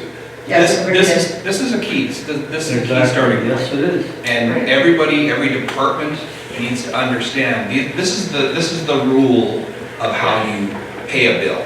It has to go into one of these accounts. It And has to be go to honest the with you, correct- everybody in all the departments any have account. been really on top of it too, which is something that is also new. They are making sure now that they call me or Lynn or come in and say, how is this supposed to be coded? Before, it was never like that. And the way that I know that this is done right is because I noticed this as I paged through. I haven't seen this even when I asked when Jim was still here. There is on page 8, the headline, storefront renovation, a fund that I've been asking about for 6 years, and I've never gotten an answer. Now at least I know that there's an account for that. Now the next question is going to be, is there any money in that? That's what we're working on. Because the purpose of that, and as a business owner, we have businesses all up and down the street that could take advantage of that fund, but because it has disappeared into the ether and we've not tracked it, It's in the audit. we have no tool to help us with economic development. Right. And I will tell you from personal experience, cash is king. If you do not have access to capital to improve your business, like this fund is developed to do, businesses fold.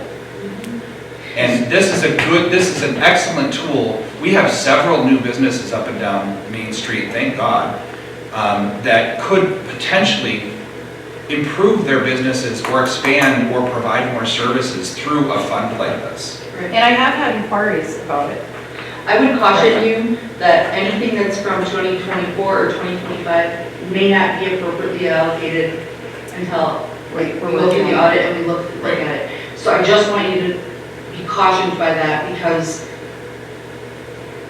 I can only do so much at this point, and that's not one of the things that's a focus. Right. Right. But now that we know that we have coding for it, Right. we can put it on our list of things Yes. to do. And we don't just code it based on what we think. Right. I talked to Sam, I want to know, what is this for? I talked to Jason the other day and said, you write public works on your POs. Okay, does that mean that you ordered it, or does that mean it's for public works? And he said, if it says public works, it's for public works. If I ordered for the water treatment plant, the PO is going to say water treatment plant, water treatment plant, WTP. So him and I are communicating. Right, we're trying to about keep everybody consistent. Yes, we want to be consistent, we want to know I want to know what he's thinking when he writes it on there. Right. So when I look at it, I'm not like, well, I don't really know what he means. And him and I agreed that there has to be communication. There has to be, otherwise we are never going to get to a process or a way to make sure things are where they're supposed to be. And the history of that is, this has been an issue for years. They always tell me, oh, these guys aren't coding this right, they don't know where to code. And that's all, it's been an issue in that office forever. We're not going to let that be an issue anymore. No, we're trying to circumvent that and get rid of it. And as a follow-up to that, now that we get an accepted accounting procedure, Right. that is following accounting procedures, that is an HR policy, that is something that trickles down to job descriptions of what they're required to do, and if they don't do that, then we can go back and say, you do not follow your job description. Right. The one thing I can tell you is that everyone that I talk to about it is extremely open-minded about doing what it takes to help us do what is right and for us to talk to them and at least listen so that we build a rapport. Yeah, everybody's Because been more we're a than team. willing. Everything we've said, we suggested, we need more things on the, purchase orders, whatever it is. Everyone's been doing it, they're willing, everyone else is trying to make it good. They feel progress as well. They come in and tell us that all the time. Thank you for all that you're doing over there. Appreciate it. City appreciates it. And I don't know where we're at on that, but no bank. We didn't make a motion on no bank account because I voted no on it. Well, we had made a motion about it previously, so For in a previous meeting, 3 different bank accounts over there? I think we should draw I need an it. opinion by. I got a question on, if anyone wants to look at page 2 of your Hawkins. For what? On which? Hawkins on your invoice, your check register. It says chemicals for the wastewater treatment plant. Trudy has given me a list of certain codes that are in Hawkins bills along with other ones and where they should go. Okay, what is your question, Rudy? Well, it says wastewater treatment plant, but it's billed to the water department. That's the description that pops up, and I don't know that that's necessarily where it is, used wastewater treatment plant. I will look into that one and make sure. Well, the only reason I asked that is because you said you sat down with Sam, and he told you where these are supposed to be going. Certain ones. I didn't ask him about Hawkins. I have Hawkins cheat sheet from Rudy. I mean, from Rudy. From Trudy. I'll share it. So, Mayor, I usually go over, one more thing. I usually go over this, and that's why I wanted everybody to have this. So when we get this check register, some other people can look at it too, because I'm not saying that I do all of them, right? I know I've come in to see you a couple of times, and we've gone over a number of things, but I have changes on a lot of them that I see, and I don't know if I'm doing them right. So I'd just like to have somebody else look at it once in a while, so I know. Well, we are double checking everything that we're coding, just if that helps you feel better, because we really are. We want to make sure it's done right. Mayor, and I apologize, and I probably shouldn't interrupt, but it feels like we're in more of a discussion or bordering on an argument than we are in a report. And where I understand we are in the agenda is in the deputy clerk's report to receive information and get those couple of questions answered. We're also almost 2 hours into the meeting. Well, almost an hour and a half into the meeting. We're still in reports. My suggestion may be, and from a liability perspective, if there's questions about certain specific items, or if there's a strong position that certain things are coded improperly, perhaps we can get those in an email or a message or in a written message that we can deliver to the clerk and have her respond back individually. I need your opinion on this 3 bank accounts, three checking accounts required right now? So there is no requirement for 3 accounts. And I think what Councilor Ponton was driving at was it is required that we separate those expenses so we can accurately monitor where the funds are, and it's important because there are certain restrictions that are placed on certain of those funds, and we've got to make sure that we're not commingling the funds or spending out when we're not authorized to spend out. I understand that, so you were not just on paper, separating on paper, but not having 3 separate bank accounts. Right. That's all I want to get cleared up. I just one question before we move on is APG Media of Minnesota, $1,200, and it's for wastewater treatment plant ad. I believe that's Masabi Daily. We don't use the Masabi Daily because of that expense. That might be Indeed. I'd have to look at that. We did a few of them. I had a list of places that I was told to advertise that at. That's not Masabi Daily News? I'm not sure. I think APG, they have more than just Masabi Daily News, so I'm gonna have to look. I believe that APG Media is the parent company for Masabi. Yes, right. Well, But I feel like it went on just other the thing, places as well. We decided years ago not to use them because they're super expensive. I'm just telling you guys. Okay, we make a note of it not to use. Hometown Focuses are the only one we deal with those kind of ads. I was just given instruction on a handful of places, and I can give you that list next time, so you I don't guys care, can I'm go just through telling it. you, we decided Oh, this right, years ago. I got you, but I will bring you that list before the next meeting, or whenever, so you guys can let me know which ones we should not be doing, because I have no Just the idea. Masabi. I believe that we did Indeed as well, and that was expensive. That was very expensive. So if we don't want to do that either, Yeah, I'll just get that I list. almost want to say this was for Indeed. Okay, we won't use them either. Now in response to our fine city attorney on his response there. My job is to run this meeting. And I'm talking about the council, I'm not talking about anybody out there talking. So I want to give them respect to get what they want out, instead of having to come back and, because this is the open meeting law right here, we can do that here. And I want to have them have the opportunity to get all their concerns out. Not come in here Monday through Friday and then take up all their time, get it done here. I'm already, this is my bowling night, I'm done until midnight here, okay? And I always said, if you gotta go home, the door's not locked. I remember 1986, I said, put your VCR on record. Because we're gonna get everything done that we have to get done today.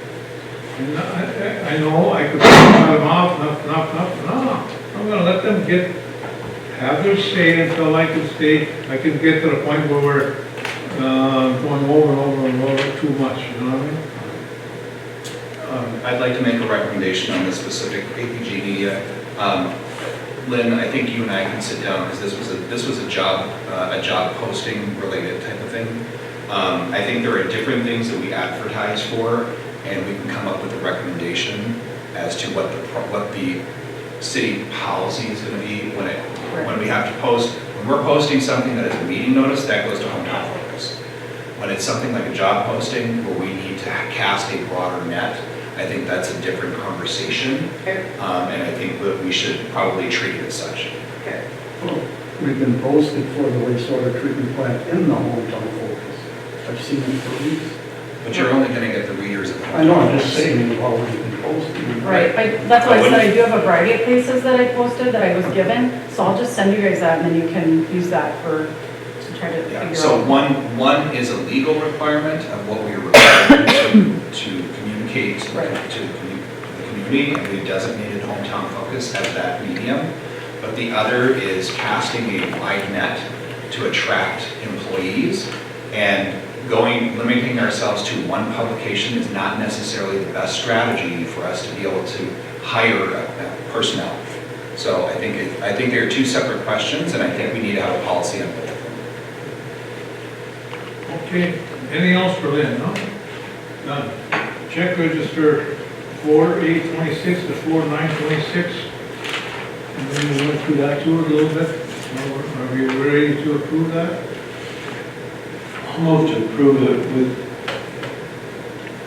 changes that need to be done for coding, if they are found, The ones that you spoke about? that some of us had spoke about. All right. I'll second that. Motion by Councilor Bertocci, supported by Councilor Skrillex, to approve check registers 4/8 and 4/9 with contingent that changes to lines that needed corrections or quoting or something like that, correct? That was discussed here at the meeting, or will be discussed. Okay. Any more discussion? All in favor say aye. Aye. Aye. Opposed say nay. Motion carries. Time sheets for employees, what do we got there? So discussion on that.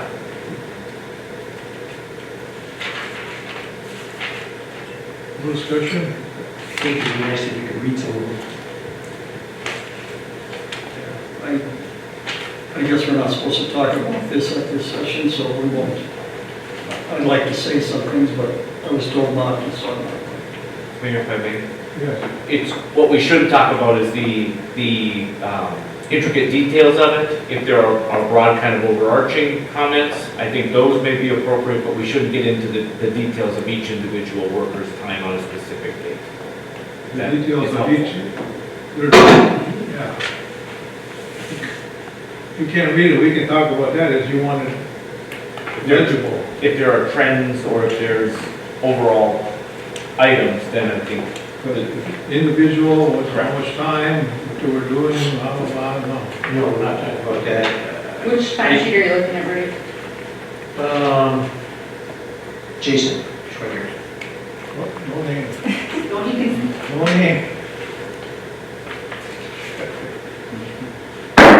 You eradicate that thing, But I guess we still need to have this discussion, so I'm not gonna say anything either. I'd like to say Well, something I about would overtime, recommend- but I'm not going to, I would recommend- because it's limited. Well, you'll have to talk to the deputy clerk. Okay. Well, get it fixed. Well, with the overtime, we have to make a motion to not allow it, and that's, how can I bring that up if we can't make a Oh, we motion? can make that one. Correct, and I think, Mayor, if I may, I apologize. Comments about just overall observations, you know, if the council in reviewing time frames believes there's too much overtime, you could talk about those general trends to try to address them. I would just discourage the council from talking about individual time entries on individual time frames. And to clarify my comment on, from the previous meeting, that, that document was speaking very specifically about an individual's performance and pay, and the duties that they do. That is something that we should not talk about, but talking about general areas is absolutely something that we It was just their time. That's all I talked about. Okay. Can I ask a question? Is the ASME contract complete? Have they accepted it? We've all agreed on terms, and the council has approved the final language. So we're just waiting for them to say we're ready for signatures. Oh, okay, so then I can ask a question. I know on the contract for comp time, that in the contract it says you have to give notice, 48 hours notice. And I noticed that people don't give 48 hours notice, they just work. And then all of a sudden, you're taking 2 hours of comp time. I mean, that has to be looked at and approved. And that's a 48-hour thing by the supervisor. So is there a reason that they don't get it approved on these timesheets, or? I'm kind of not understanding your question. So you're saying that they have to give 48 hours when they want to take comp time? Correct. And you're saying that no one's giving who the 48-hour notice? Their supervisor. Do we know that? We don't have anything that says that. So, Discuss that. I hate to beat a dead horse, but one of the reasons why we have recommended, or I at least have recommended, that we move ourselves to an electronic payroll processing system is that things like requesting time off in a certain required time limit would be required and could not be overridden by the employee themselves without a supervisor's approval. So if that is something that we want, that is another reason why we need to move to this type of a system.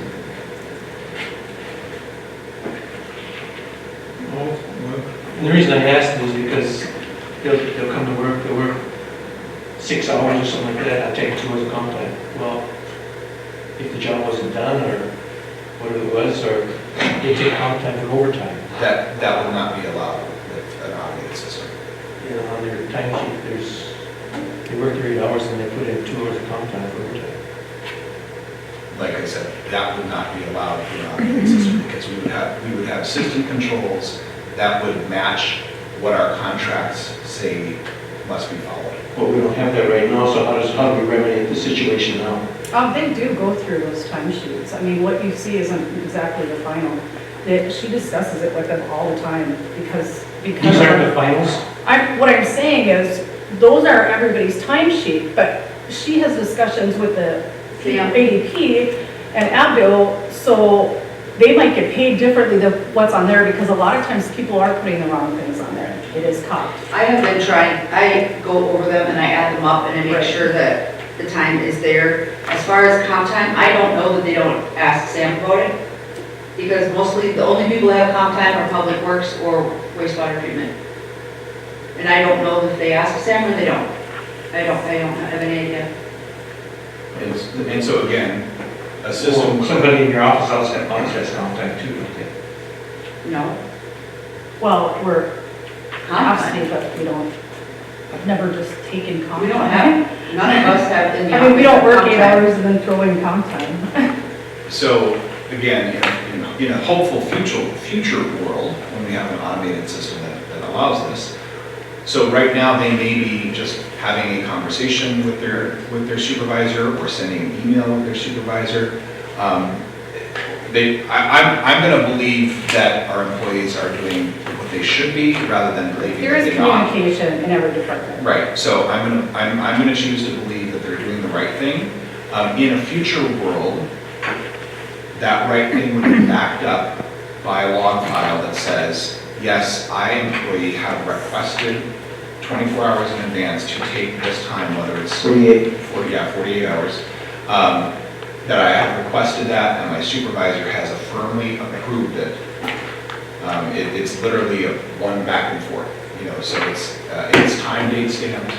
So that is the control for that particular situation.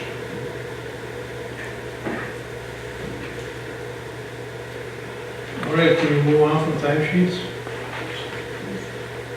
I'll go ahead and move to approve the timesheets. Motion by Councilor Skirvin, do I hear a second? I'll second with further review next time. I'm sorry, what's that? Further review on these timesheets next time, because somebody was working 7 hours and then taking comp time. finish the rest of the day. If they're taking comp time, that's almost like they're getting paid more because it's time and a half. Second by Councilor Toczek, further review. And if we're gonna have this conversation next time, maybe it should be in a closed session, I don't know. You know, because this, I have a lot of things I'd like to say, but I'll see you in the closed session, not here. All in favor, say aye. Aye. Opposed, say nay. Motion carries. We did the community center project update. Yep. Municipal Department Agreement for Highway 135 Resolution 2026-02. Is that extended or expanded onto the other one that we had? We signed the contract and we approved it, but they needed a resolution and I, excuse me, I printed it and then I neglected to put it in on the agenda the last time. So he requested that I actually get it signed, and so now I have to have the resolution signed so they can work through the project. All right, let's approve 2026-02, so then I can read it, the resolution that I read here. And this addition on there, 1, 2, 3, talking about some blacktop bid, some council approval needs to be done. Is that added onto that? Yeah, that one. I think that goes with the resolution too. No, It doesn't have, that just, that's separate. that's separate. Yeah. That's a separate issue. Yes. I think It was discussed to today. approve that, and then our cost on that is like $2,500 or $29.77 additional besides that resolution. And then that would be for adding curbing, suggested that we would have to pay for it by ourselves. We have to act on it. No, that's just, we don't act on that, that's just a suggestion. That is Sam. We had a meeting today with SEH, Bob and I and Sam, with Matt, and we have south side of, or the east side of Frank's, the water, it runs down, and Sam was asking about possibly doing something about that while they're already putting curb and gutter in, while they're gonna have it torn up. I don't know. You're not familiar with that? Well, it'd be a separate thing Separate. because, We don't have to act on it today then? no, He's making a suggestion how to fix that erosion problem on that one street. Okay. That's all that is. Yeah, I guess my question is, before we can act on it, we have to know what the cost is, and if there are any options for us to pay for it, you know. He has no idea. This was just something he just threw out there as a suggestion of fixing that problem. That's all that is. And he wants the council to go and look and see what we think. That's about it. Because when we have heavy rain, washes out the curb, all the dirt comes up. Oh, I know If exactly. we blacktop This that. is the quote makeshift trail that doesn't really exist. in front of Frank's. Yeah, if we do that, that water's gonna really come down that road then and flood that intersection like it usually does. Instead of putting all the dirt down there, there's always mud around it. Can we put this for next meeting and give us the opportunity to take a look at that? So I've there's driven it, possible so- inversion of that road. Yeah. So it just funnels it right down the center. He has an idea of not having to just pave it straight down so that it runs down there faster. Sure. He's talking about, To the culvert. To the culvert. Yeah, he would have it Instead of all diverted to over the the culvert place, instead of running centering straight to down. the culvert. yeah. That's what he's talking about. I mean, I guess the bottom line is gonna be, it's gonna come down to money. Like, can we figure out? Oh, how to that's what I pay for it? said. It says it all depends on the money. All right, motion to pass resolution 2026-02. So moved. Second. Motion by Councilor Skirvik, supported by Councilor Toczek to approve resolution 2026-02. Any more discussion? All in favor, say aye. Aye. Opposed, say nay. Motion carries unanimously. It is City of Gilbert Resolution 2026-02. It is resolved that the City of Gilbert enters into Minnesota's DOT agreement number 1062631 with the State of Minnesota Department of Transportation for the following purpose: to describe the payment by the Minnesota Department of Transportation to the City of Gilbert for its share in costs on the relocation and other associated construction to be performed on, along and adjacent to Trunk Highway number 135 from Summit Street to Trunk Highway 37 in the corporate city limits under the state project number 8821-399. It is further resolved that the mayor and deputy clerk are authorized to execute the agreement and any amendments to it. Certification: I certify that the above resolution is an accurate copy of the resolution adopted by the council of the city of Gilbert at an authorized meeting held on the 14th day of April 2026, as shown by the minutes of the meeting in my possession.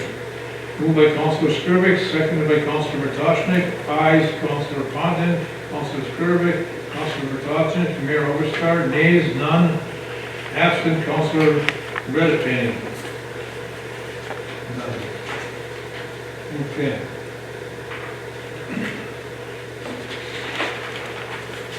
Malkovich building permit.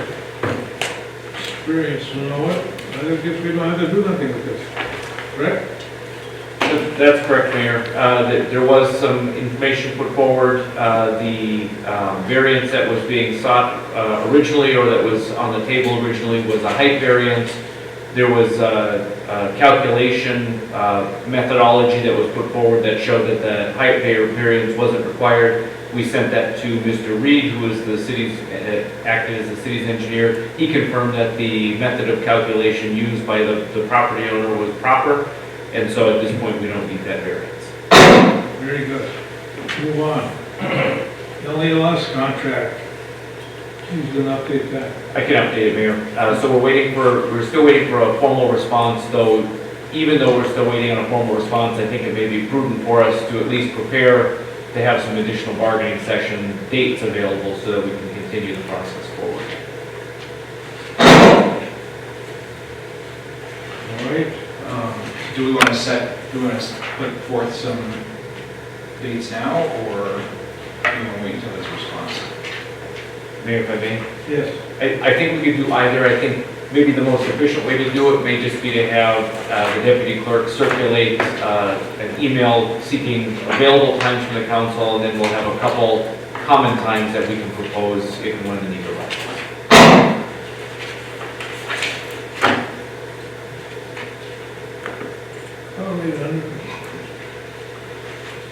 Under new business. It is right.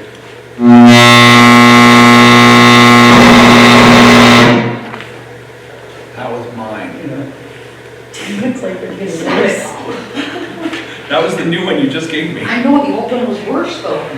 Well, we checked off, okay? Gotta get this bag Yes. back and get this checked. This can't be, this is out of control. All right, ball field and gravel donation.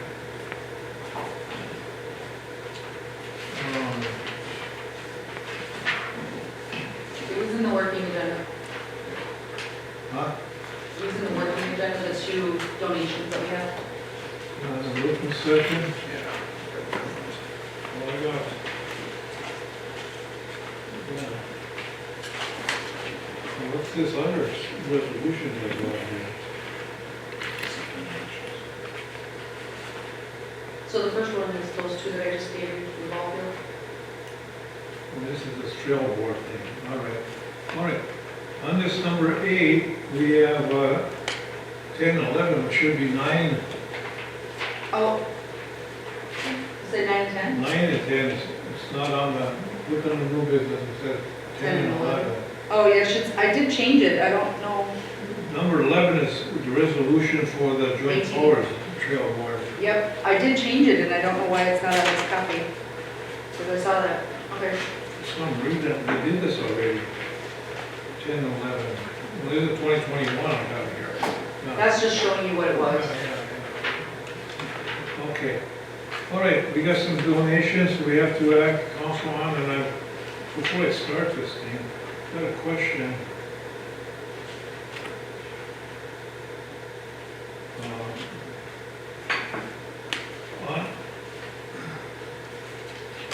Now therefore be resolved from that point down to number one, the donation described above is accepted for the Gilbert Fire Department. Is that supposed to be for the city of Gilbert, not the Gilbert Fire Department? We received the donation from the fire department to put gravel on the ball field. Yeah. And Rock Ridge. Described is accepted for. From. The word. Is that, is it? Well, It says for, it should be from. Yeah. oh, I told you. Or I said for the city of Gilbert, one and another from, okay. All right. So we have to redo that one, but we're gonna pass that, okay? All right, council, can you pass resolution 2026-9 and 2026-10? Go ahead. So just for clarification, my understanding is we have two separate donations, one from the Fire Department Relief Association, the other from Rock Ridge Baseball Association, to equal $4,300, and that is the approximate cost that we received from Lakehead Trucking for the cost of all. So the donations would cover the entire cost. Yes, and if there's any difference at all, the fire department will make up the difference. That's the estimate, so it's close. But when we get the bill, then it will get covered by the fire department if there is any difference. If the estimate isn't accurate. These are two different donors, we gotta do them separately. Okay. Who's gonna? Who's gonna put it down? Whoever they hire to do it, I guess. Who hires? The fire department and Rock Ridge. So whoever's in charge of the, Does the city crew take care of the Yeah, baseball field? pretty cool, pretty cool. I just hope they don't put it on top of all the weeds that are growing. Because it's just gonna come through again. You know, they gotta clear that off. Sam's gonna put that down, I know, they always do, and so we have to mention that. I'll mention it to Sam. It's two separate donations, two separate donors. Take number 9 first, somebody want one motion? $2,200 from the Relief Association. I'll make the motion to accept the $2,200 donation from the Gilbert Fire Department Relief Association. I'll second. Moved by Councilor Skrillex, supported by Councilor Montanet to approve resolution and accept resolution number 2026-09. Any more discussion?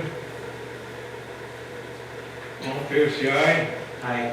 Aye. Opposed, say nay. Motion carries unanimously. City of Gilbert, resolution number 2026-09.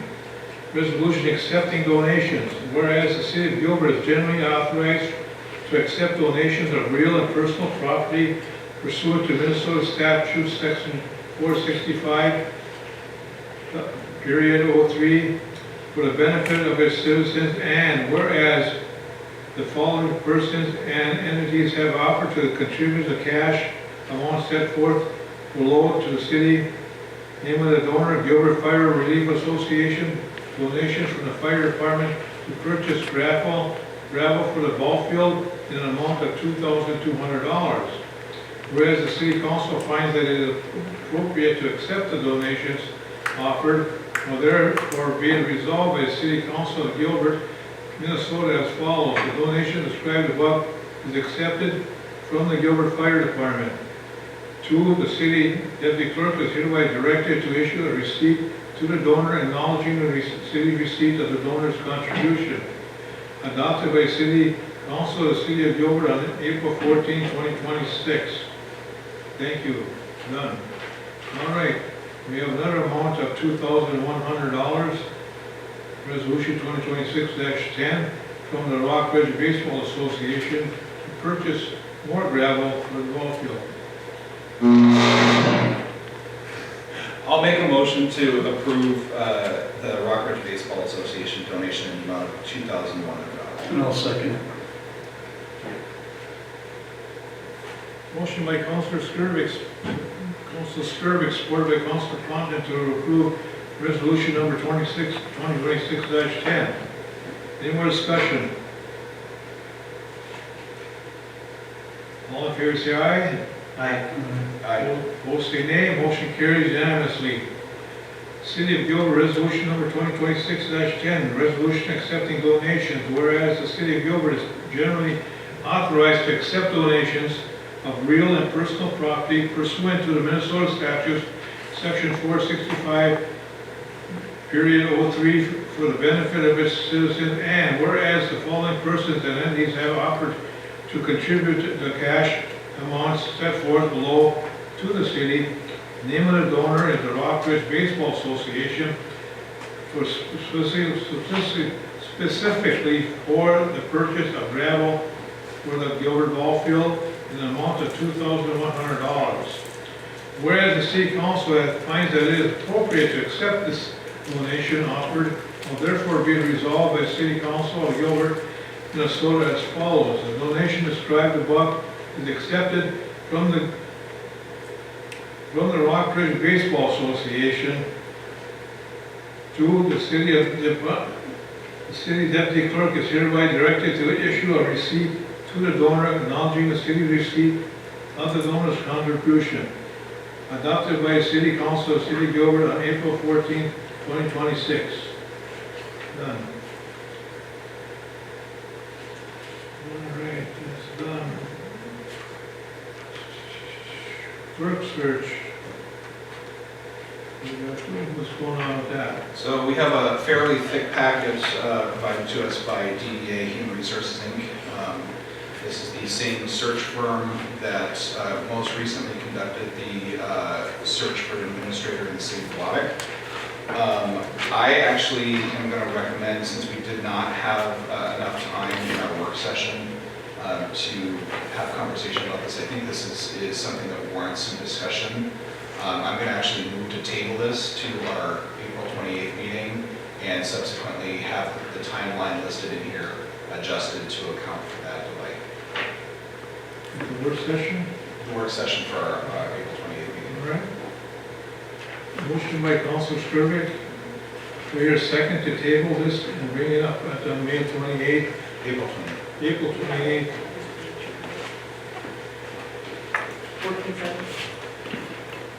Work session. Second? Second. Second by Councilor Matasnik. Any more discussion? All in favor say aye. Aye. Opposed say nay. Motion carries. All right, resolution 2026-11 for ATV trail. This is normal standard procedure, annually done. Joint powers agreement between the cities of Evelyn and Gilbert and the Joint Powers Trail Board. And they pay for all the bills of maintaining that trail. So I see no problem with not approving this.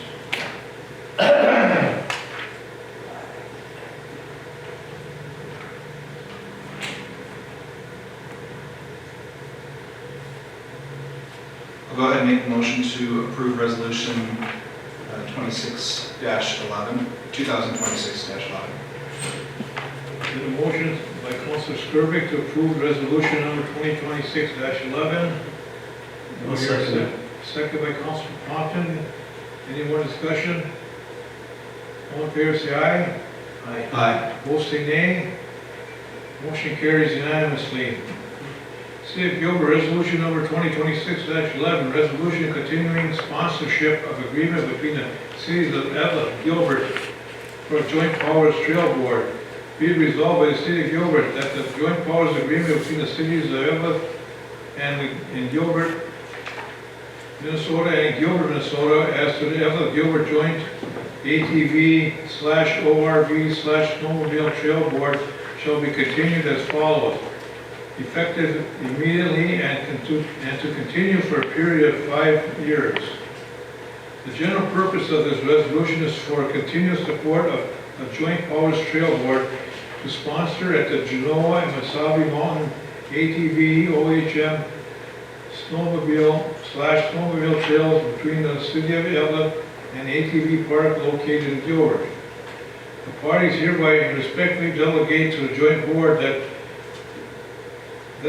the right and ability to exercise all powers which may be necessary to enable it to perform and carry out the powers, duties, and responsibilities necessary and appropriate to fulfill its general purpose and its specific mission, which is sponsorship of the Mesabi Mountain and Genoa ATV OHM / snowmobile trail between Everett and Gilbert and the off-road vehicle trail connection between Everett and Gilbert.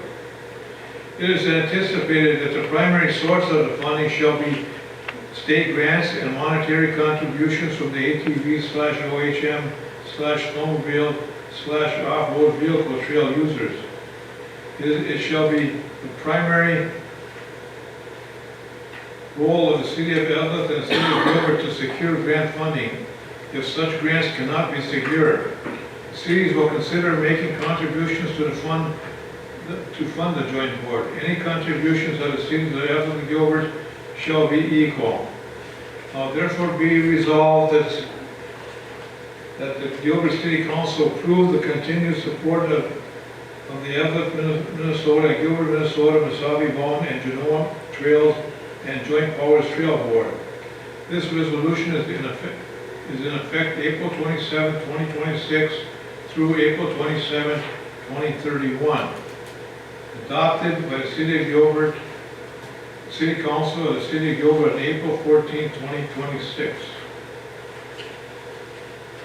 Done.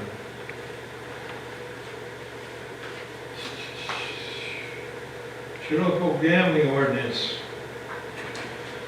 This one's mine.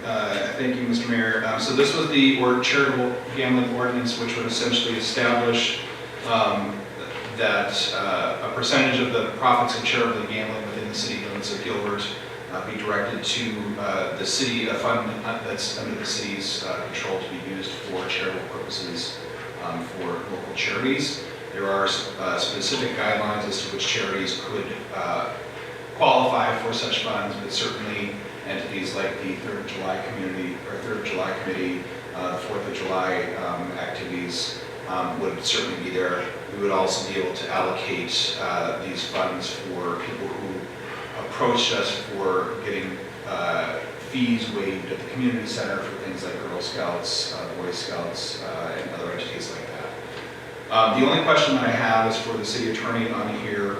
As I was going through this, I was reminded that the term raffle is in here. And I know that we have a couple of outside of city limits entities that conduct raffles inside the city limits. So my read of this would be that any of those such events would then fall under this and then would have to subject, I believe it's 10% of the profits of that raffle to the city of Gilbert. Correct. If there's lawful gambling that occurs within the city for which a revenue is generated, then our city ordinance would be in. Okay. So that would include, there's three that I know of in particular that are all off-road related. So that would be the Ladies Rock Off-Road Group, Minnesota Four-Wheel Drive Association, and then Crawl for the Cure. So those raffles would have to deliver some of those funds. And Mayor, if I may? I have a question, one question before you, is this the first reading now? Correct. This would be it's an introduction. Introduction. Okay, go ahead. So the question would be where so if it's simply selling raffle tickets in town, or even having the drawing, it's where it's registered. So if it's registered in the state, so if they come to the council seeking the permit or authorization, then it's determined to be deriving revenue within the city. If it's registered somewhere else and they just come here and sell tickets, that's a different matter. Yeah, so all three of those entities do request gambling permits from the city. So we will need to, if this is adopted, we will need to reestablish new procedures for when those entities come to us for approval. So would that include also like the Knights of Columbus when they come and bring us the state form as well? So they're conducting a bingo, which is defined differently. I don't believe that bingos were included in this. It would be very limited, it would have to be quite a bingo operation to be included. Can you give me a copy of that? Because I usually get the gambling requests. Yeah, we certainly can. I mean, this was what Brian distributed at our last meeting. So, Okay. yeah. Okay, this is an introduction, and we have a next time first. So, I have to read this whole thing, do I? No. do we have to have a motion to introduce it, or do we just need to have an author to introduce it? No, it would be, this meeting, it could be considered the introduction and first reading. And what some councils do is they'll make a motion to acknowledge the first reading or acknowledge the That's what we've done last time. Yep. Was that the last time introduction? No, we requested this document be drafted at the last meeting. So thank you for the clarification. So with that, I'll go ahead and make a motion to acknowledge the first reading of new ordinance, which is chapter 114.04 involving charitable gambling within the city limits of Gilbert. A second.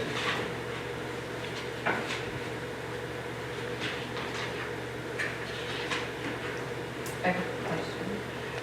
Will it include like procedures, like how do we actually make sure that, you know what I mean? Okay, thanks. Yeah, so what I mean, if we enact this, we'll basically develop, probably with your help, when somebody sends an application to us, we'll have to communicate this is the process that you need to follow. Perfect, thank you. So you had a motion but not a second? No. Yeah, moved by Councilor Skirvik, supported by Councilor Bertocci, I believe. Okay. To approve city ordinance chapter 114 and its first reading. Any more discussion? Just dealing with charitable gambling and city's request for 10% profits.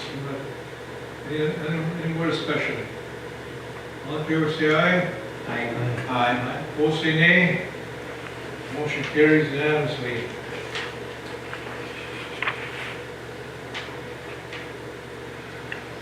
Campground washer and dryer, and UTV.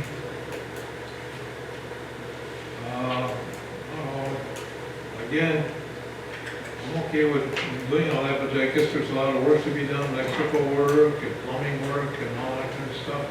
We don't have a cost or a couple bids we need or something like that, no way? That's what we said in the working session, we'll get bids for the electric and the plumbing. Yeah, and then we also need to get the actual bids for the washer and dryer themselves. So I think Sam had kind of chimed in on his understanding, and we may want to get Don's opinion on it too. Sure.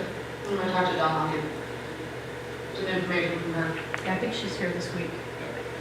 I mean, it may be helpful to get a stackable unit versus a side-by-side, or I don't know what the preference is going to be, but one is certainly cheaper than the other, so I'm going to make sure that we're not spending, a huge amount, but enough to get the job done. And on that UTV, I had a citizen from Gilbert, she's on one of our committees, is selling his UTV, and I have some pictures of it if you'd like to look at it, to see if we would improve it with a campground. I'm assuming this is a used PW. Yeah, it's a used one. He brings it into the shop every year and gets it done. It's actually in the shop now to get oil changed and checked out. It comes with the winch in the front, it's got a bucket in the back, it has two different windshields. He has a split windshield, he says, on it, and a regular windshield. Comes with spare tires and comes with a plow. And the cost is $8,400.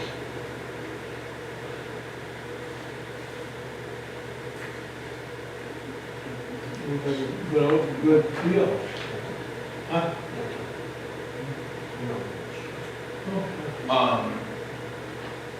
I'm assuming we're able to do private party purchase, right? It can be permissible. What I would do to make sure that we cover, or make a good record is just to make sure that this is reasonable in the marketplace. So we may want to find something as a similar alike machine and just show that it's a reasonable price. The used vehicle. Right. Yeah, it's, That one and this one gotta be looked at. I mean, I know that we had some pricing for the new ones. The question is the used one, like it's not exactly apples to apples comparison. Right, are you banking on a warranty, or are you banking on Jason fixing things? I mean, I feel like there's quite a few options here. You can call a dealer and ask them what it's worth, you report from the dealer. The new one that we had a price for was $10,990, I think it was, if I remember correctly, for the one. Based on what I know of the industry and what they're going for, it's a deal. Yeah. So, and Brian, are we able to approve it? I mean, because we do have some record of, we've got like 3 or 4 new machines, it's just that we're not comparing to the used market. Given the dollar value under the state contracting law, you're under those thresholds where you'd be required. It would be a good practice to have something showing that it's a reasonable price. Right, so we can do it, okay? Basically, we can do it. Yeah. We'll do one. You want? I guess I make the motion to purchase it. I'll second it. Moved by Councilor Bertocci, supported by Councilor Skirvik to approve. How much purchase? 84. What? $8,400 to, we have to have a name now? We have to have the higher copy name? We could just approve up to that dollar amount for the purchase of this particular vehicle. To, what's the name of the person, or the blank one? No. You don't need the name of the person necessarily, just authorize the funds up to the amount. You know, that's what the motion is. That's the motion. Second? You second it? Yeah, I'll approve the second. Second by, move second. Anyone, all in favor, say aye. Aye. Opposed, say nay. Motion carries. Okay, what about this washer and dryer? We're gonna just direct, get it, I have to get prices. okay? All right, pay increase for the campground house, where we at on that? I think we have enough information to know that it was negotiated, so I feel comfortable in motioning to approve the negotiated rate from our previous clerk. We just didn't have the backup on it, but we need to have approval somewhere. Aren't they asking for something different than that? Maybe up there asking. They're asking, she told me $800 additional. Yeah. $800. They upped it from last fall? Is that what you No. understand? No, we knew that there was $1,000 for the off-season, and then our instruction was for Mike to negotiate the peak season. Fine. And so we never gave a dollar amount. And so the information that we've been privy to is that 800 is accurate, but we don't have any notes from him. They wanted more than that, and he negotiated to 800, and that's what Dawn told us. 1,000 and it went to 800. Yes, correct. So do we have that contract somewhere with all these numbers? Not yet. Well, that's the thing is, once we approve what this is, then my recommendation is that we get a renewed contract so that we do actually have the paper trail. Absolutely. So an So we're extra putting that amount to $800 during decrease. off-season? No, it's In it general. was a rate of 1,000 for the off season, Right. and then an additional 800 for the peak season off of what their base. Okay. Didn't we have this discussion last fall that we were gonna eliminate that off-season pay and give it to them in the summer, something like that. I thought we had a discussion about eliminating the off-season pay. I think we tried to, but she takes reservations over the winter and stuff. Right. Yeah, So I I mean, thought the reservations were all taken care of through the.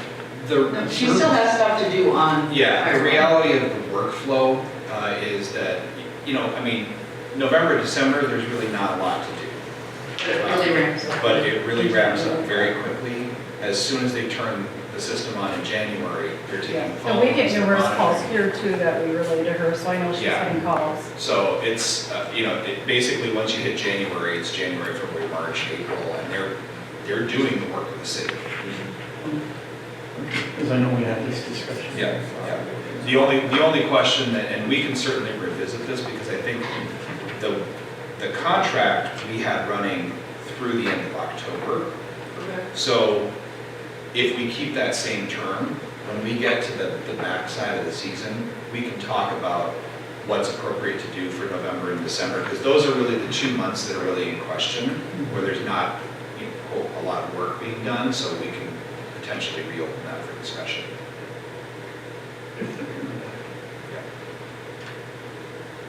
Okay, what's the motion? The motion was to approve the additional 800 per month. Moved by Councilor Skrillex, supported by Councilor Ratajczyk to approve campground host pay increase additionally $800 a month for Peak 5 months, that is, or? Yep, during the peak season. April to October. All in favor, say, any more discussion? All in favor, say aye. Aye. Opposed, say nay. Motion carries. G, we got item number 1, locator. What's that? The current locator that the Public Works Department has won't keep a charge. And let me find mine. Gotta be budgeted, right, I'm sure, or not? No, it's not budgeted, it's the cost to get a new, here it is, it's here. The cost to get a new, battery and everything else is, $2,200. And to get a new one, which the kit, okay, so, the kit includes everything that we need to do for a new locator, which also has new updated software on it and can locate a lot better, I guess, is what Sam said. With the old one, we had to get a, what do you call it? Let me see on here.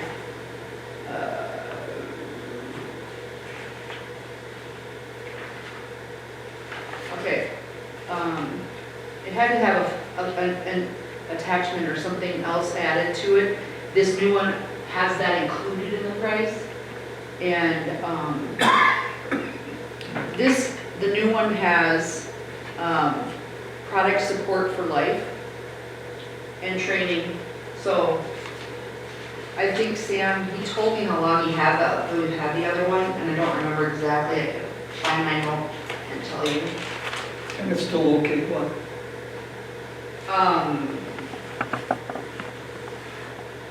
It's to locate electric, water, sewer, to do the locating of all the stuff in the city that they need. They taking over the locates then? I know that was discussed in previous meetings, of them taking over all the locates. Right. So we wouldn't have to pay. Right, but they can't do it now because they can't charge it, so. It's my understanding that this machine would be way, here, let's see, here's mine.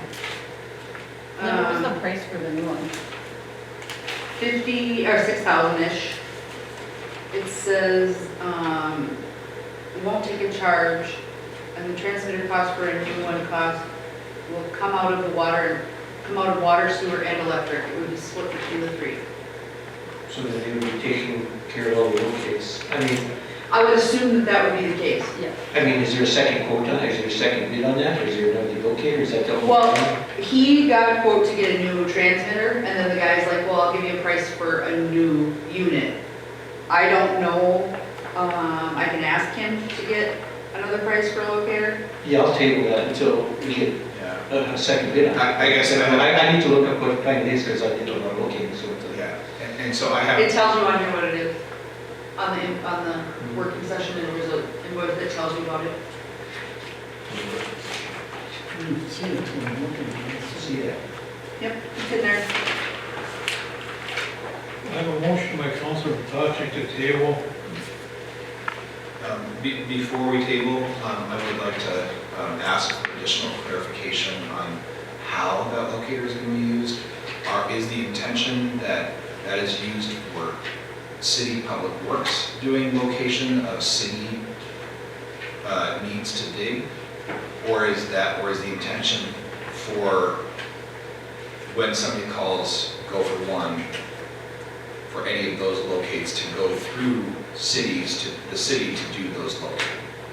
Isn't that same thing? No, they're two separate things. So we, the message to the public is call go for one, Right, call right, before I you see what you're dig, saying. right? Yep. And they usually contract out to somebody to do the locates, and we get charged for that. So is this locator going to be used to reduce those charges that come to us because the city of Gilbert will be doing the work and therefore we will not be invoicing ourselves? Well, we have to get that clarified after the table. Because that makes a big difference. Like if we're going to be saving on the location costs, I can justify much easier to buy Sure. new.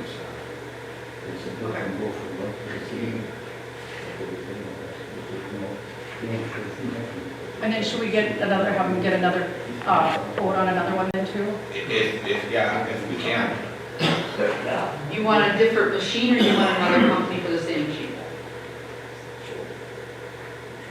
Just apples to apples, if there's another machine comparable to this one. I mean, So my question is you want me to utility logic to give him another price on a different one, or you want him to go to another vendor and get the same price? Another vendor.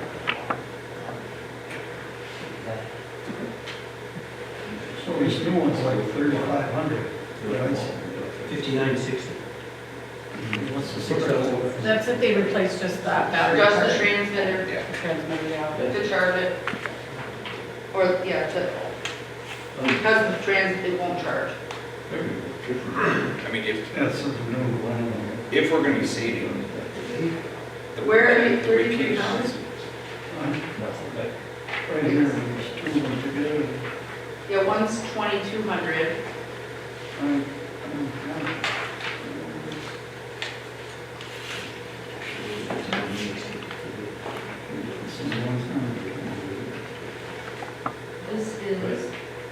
This is for, something else.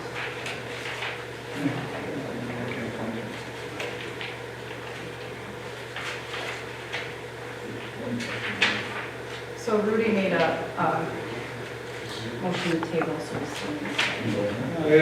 No second. I'll second. Yeah, Yeah. I'll second. Thank you. So no more discussion on this table. All in favor, say aye. Aye.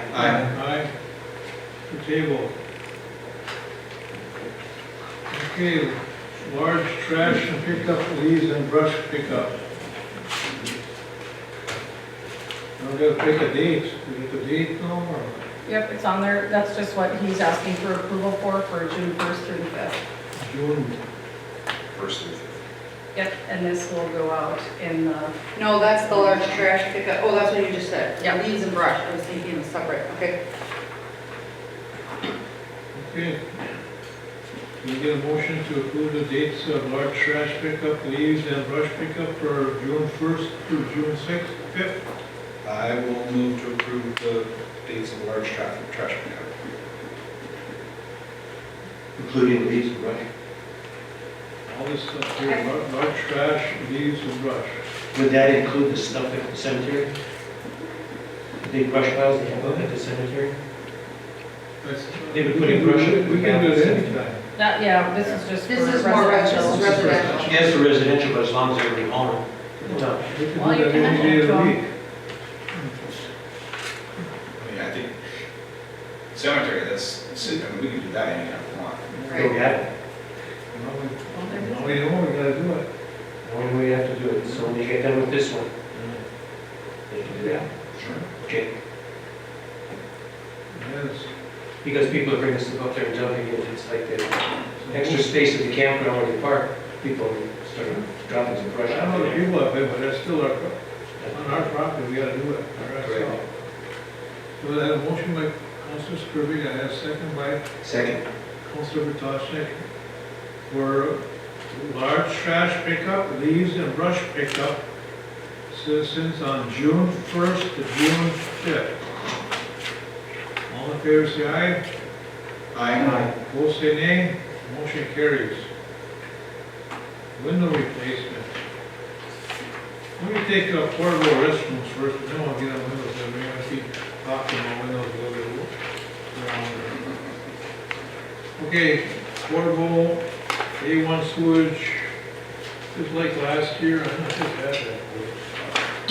And, like last year, handicap bathrooms, I don't know if you want an extra day or not.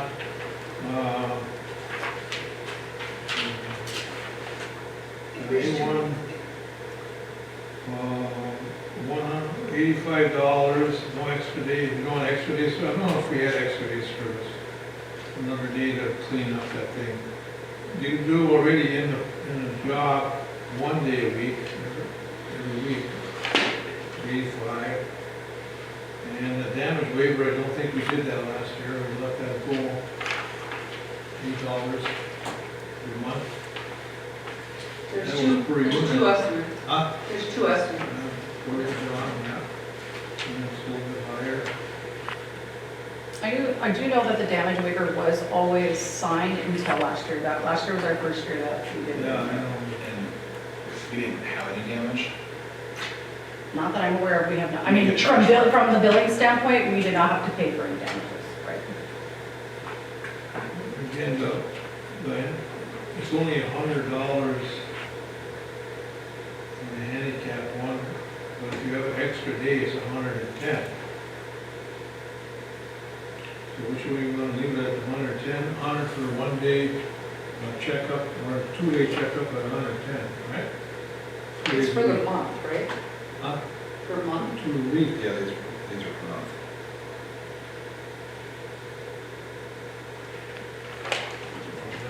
Well- Then it's okay, I don't think it's okay, then it's $50 more per week. This is per week, I thought, too. Yeah, there's Huh? 4 times, 4 extra times. That's $40 a week extra. That's on the portable John, right? A1. Hey, and then go. So what I think we've usually had to do is do one service per week. That's in the contract already, Yeah. $400. Yeah. Because we think about where these are. It's already in the $100 fine, bill. Yeah. Fee. What is it? The price includes once a week service, and it's $85 a month. Correct. $100 a month for 1 day service. 1 day a week. Yes. Yeah, the regular is 1 day a week normally. No, so And that's 75, but if you have it twice a week, then it's 85. Yeah, they should have lines in the bid. So we don't have any regular portable restrooms. Everyone had, if you have one, you have to have a handicap. The first one has to be handicapped. Sparta Beach is a regular. No, Sparta Beach is a handicap one, Kennedy Park is a handicap, Hopkins is a handicap. I think we do have the Ball regular field. ones, we have a couple regular ones at the ball field. Well, the one immediately across from the rec center. is So a that big was one. the one. The law is that if you're gonna have handicap, if you're gonna have restrooms, the first one has to be handicapped, the second, all others can be regular. So if you're gonna have 2 of these spots, So handicap and a regular, you're gonna have one of each. right? So if you only have 1 of these spots, they have to be handicapped. Right. That is correct. but there's 2 locations where this is considered to be a second restroom. The one that's across from, that's at the ball field, that's across the rec center, because we use the rec center itself as the primary bathrooms. And then the one that we have down at the campground, we use the campground bathrooms as the primary bathroom. That could be so. So it doesn't really matter. I mean, we know it's doing the same thing that we did last year. I guess if we're going to choose between the 2, Portable John has a $30 delivery yeah. per unit, We've been choosing A1 for the past, as long as I can remember. and they don't have a delivery fee, it doesn't look like. Right, yeah. Yeah. Move to accept the service from A1 for the portable johns for the summer. And they've got all the records of what they deliver, so they just match what they delivered last year. Yeah. So I'll go ahead and motion to approve the bid from, okay, and I'll second it. That's A1. Moved by Councilor Vrtajek, supported by Councilor Skirvik to approve contract for A1 services with handicap bathrooms. This was what we did last year, basically, and everything placed the same as it was last year. And we're waiving the damage, right? What was that? Waiving damage. Waiving the damage option. Okay, all in favor with A1, all in favor say aye. Any more discussion? All in favor say aye. Aye. Opposed say nay. Motion carries. All right, now window replacement.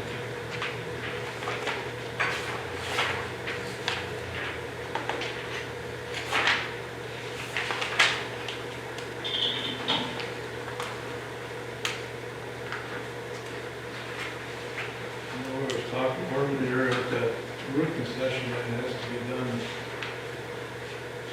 not in-house, but out-house, outside of city crew for commercial, and policies and rules and regulations, correct?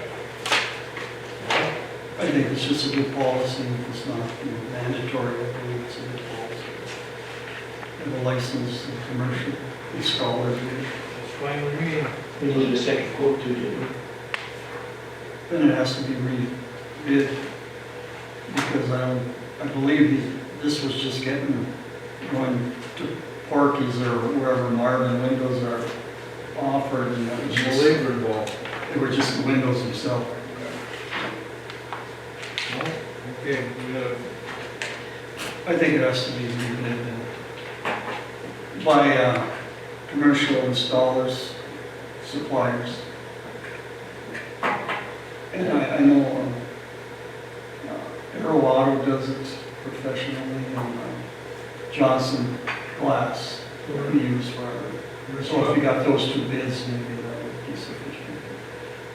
we want to just direct the city clerk and interim clerk and Sam to go ahead and get these bids done and set a table on it. Call Arrow Auto and Johnson, have them come over and measure up and give a quote for install also. Cost and labor both. Yeah. And date of install. Date of install.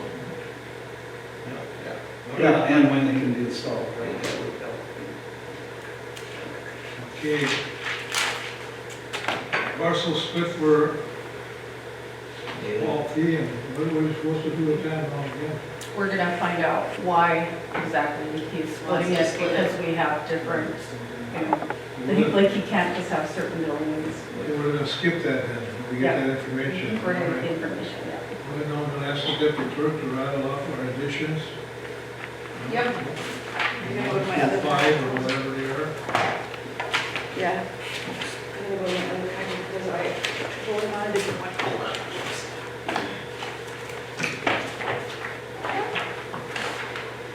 And the next one is the downtown bar cease and desist.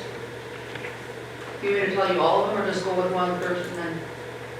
Cease and what? Cease and desist. All right, somebody might, we went through, we already discussed that. I'll make a motion in hand here. And that's what Ryan recommended, didn't you? And the council can just make a motion to direct the staff or the city attorney to follow through with that cease and desist to make sure that that tank is compliant. So how does that process happen? Do you contact him, email or what, and tell him you're done, or do you have to physically hand it to him? What I would probably do, Mayor, if I may, what I would probably do is draft a cease and desist letter indicating that they hadn't obtained a land use permit from the city prior to start of their construction, and the city is, based on the size and extent of their construction, is concerned that all applicable codes aren't followed, that they should cease and desist all further work until such time as they come into compliance with the requirements of the city. I would send it over, as I did with some of the others, to the PD and have one of the officers handle it. We talked about a health department getting involved too here. Could you please also specifically include zoning review? Yep. And I don't know how you can say it in your letter that, you know, we're not against it, but we have to have it all in compliance. You know what I mean? We need it before we can even accept it. Second that motion. Who made the motion? Who made the motion? No motion by Councilor Ponton made that motion. Councilor Ponton, since he asked the question, he made the motion. Second by Councilor Toshnik to authorize city attorneys to draft cease and desist paperwork for this dugout patio, something like that. Right? Yes, All correct. in favor, say aye. Aye. Aye. Opposed, say nay. Motion carries. Next.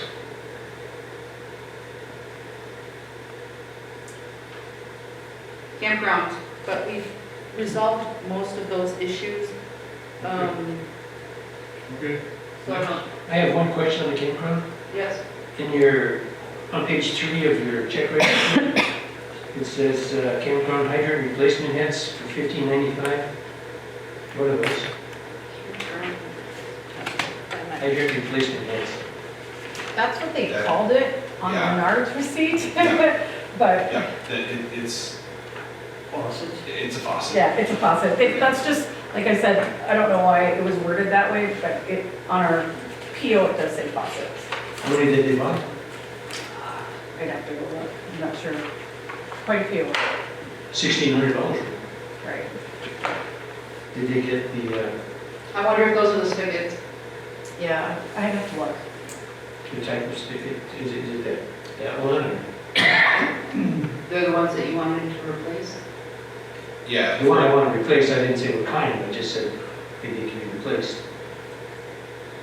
Yeah, Because so of I the think, there was a discussion around, because what are defined as hydrants, those are the ones that have the handle that raises up, the existing ones that crack. So if he just is literally replacing the head, it may not necessarily be solving the problem that we had, which was they claim to be frost-free or frost-resistant, and the reality is in this cold climate, they're not. Most campgrounds can get by with not having a quote-unquote hydrant, but having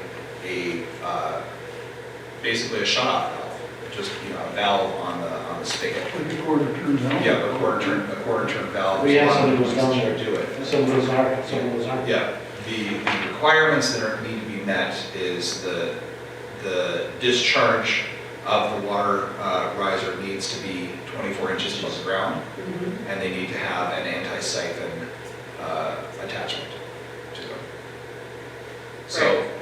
So it seems to me by the description of the cost that we likely went with the most expensive option rather than the more functional option. Do you want me to go pull that invoice? Would that help if I did it right now? I can. It's just a bit. I mean, I think I would have to actually see the physical item that we Well, purchased. if we have, Probably look on the I was list. gonna say, we can look on our phone, and under Menards to see what that, Yeah, if you want, I can email it to you too, if you'd rather just have all the info, I can get it for you tomorrow from Sam as well. We already got them, so let's move on, okay? Well, if we gotta replace them, we can bring them back and get it there. All right. What else we got?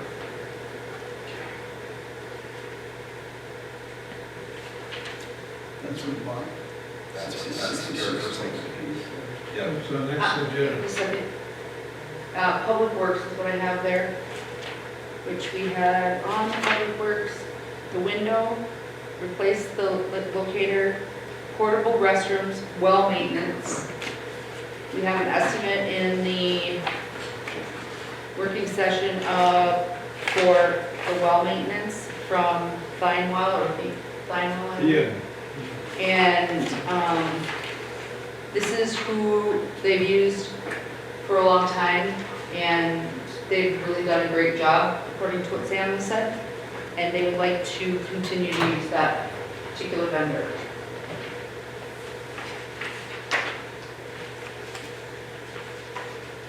Now we gotta do it. Yeah, this is periodic, I've seen this many times, you have no choice. Let's get a motion. Am I seconding that? I'll make a motion that we go ahead with well, the bill too. Which one are we talking about, what price here? It comes to $25,000. $25,200. Okay, moved by Councilor Fawnin, supported by Councilor Bertocci, to approve the maintenance of the well number 3 that needs to be done to Thean well for $25,210. Any more discussion? All in favor, say aye. Aye. Opposed, say nay. Motion carries. Okay, next. Under additions, Admin.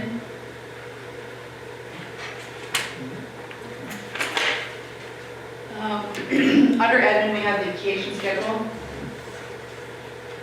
You didn't finish Public Works? Oh, what is the next one? Oh, the motor vehicle, or the large trash pickup, motor vehicle expense tracking.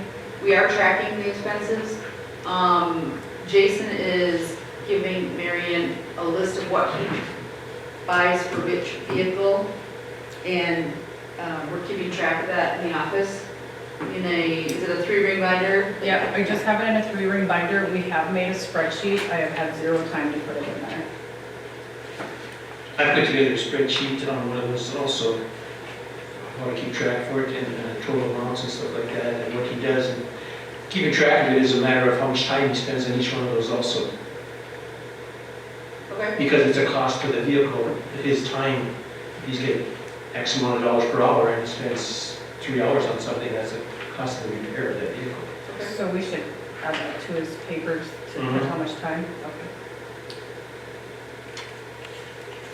Because we don't want to spend 8 hours on a road change. Well, they shouldn't be. Right, so we need to know his hours spent on that, because he's used in other areas of the city also, so. I can show you the spreadsheet that I have there, or see what, You can can you send it to us in an email? see what. Can you send it to us in an email? Yeah, I've got a Excel worksheet on it also that, That's fine, that's what we like. That's how we would use it. so has something been being done on that then? We have been doing something, we haven't been keeping track of the time, but we will. Ask him to start doing that. Some action needs to be done, right?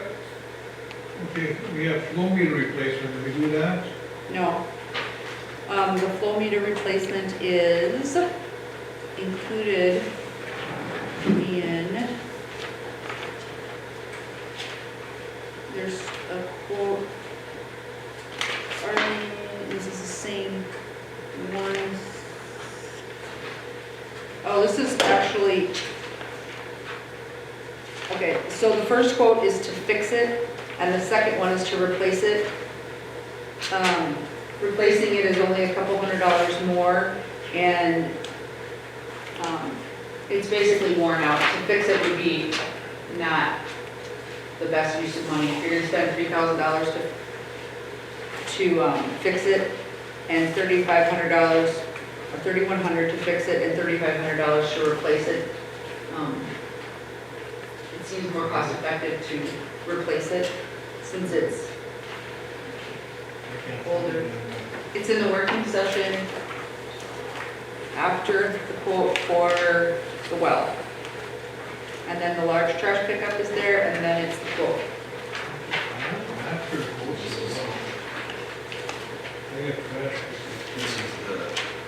This is the Sparling Instruments. Yeah, it should say fix in the lower left corner there. See in the lower left right hand? Okay, Says fixed. what's the recommendation here? To replace it. To replace it would be my recommendation. $400, get a new one. I'll move to replace it. $400 difference. Yeah, 31 versus 35. Yeah, it doesn't make sense for $400. Fix it? No, replace it. Made a motion to replace it. Second. Motion by Councilor Vrtajnik, supported by Councilor Skrillex to replace the flow meter in the city office. I don't know, where's it go? For $3,570 by Sparling Instruments. Discussion. All in favor, say aye. Aye. Opposed, say nay. Motion carries. That right there, we give that to Lynn, take the same. I already did. Oh, yes. I already gave You you a got that? copy, yeah. Yeah. You send it to me, I have it. It's okay, we got It's that just like part done. anti-siphon.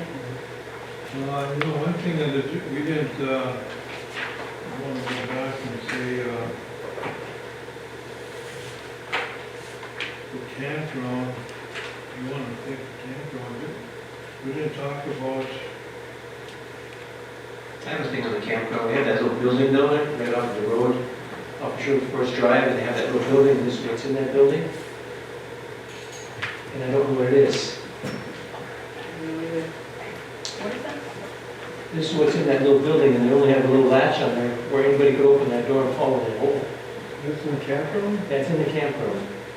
It's that little building. There's a water meter in there also with, Is that the pressure reducer valve or something? Nothing's hooked up. That was not good. You should have called Lynn, so we could Well, have no, Sam this- check I mean, on it this is right away and probably get locked out. winterizing, I'm guessing. Gotta put a lock on it. Yeah. That was not put in not too long ago.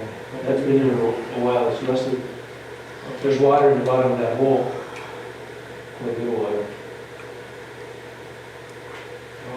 I think Public Works needs to go down and secure the building. That's great.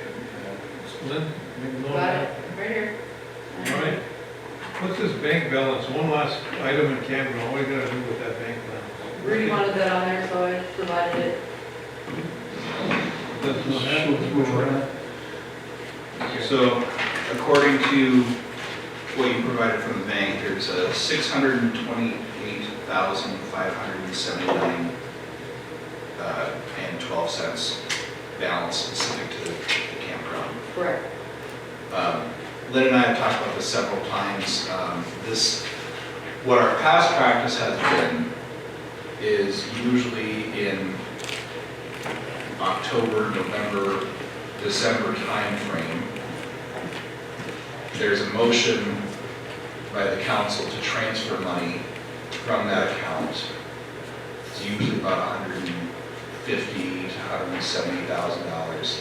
$170,000 out of the revenue account, enterprise account for the campground, into the general fund to pay for expenses. My theory, and it is a theory only because it needs to be proved through our accounting, is that this last year, I don't recall us ever taking a vote to do that action this last fall.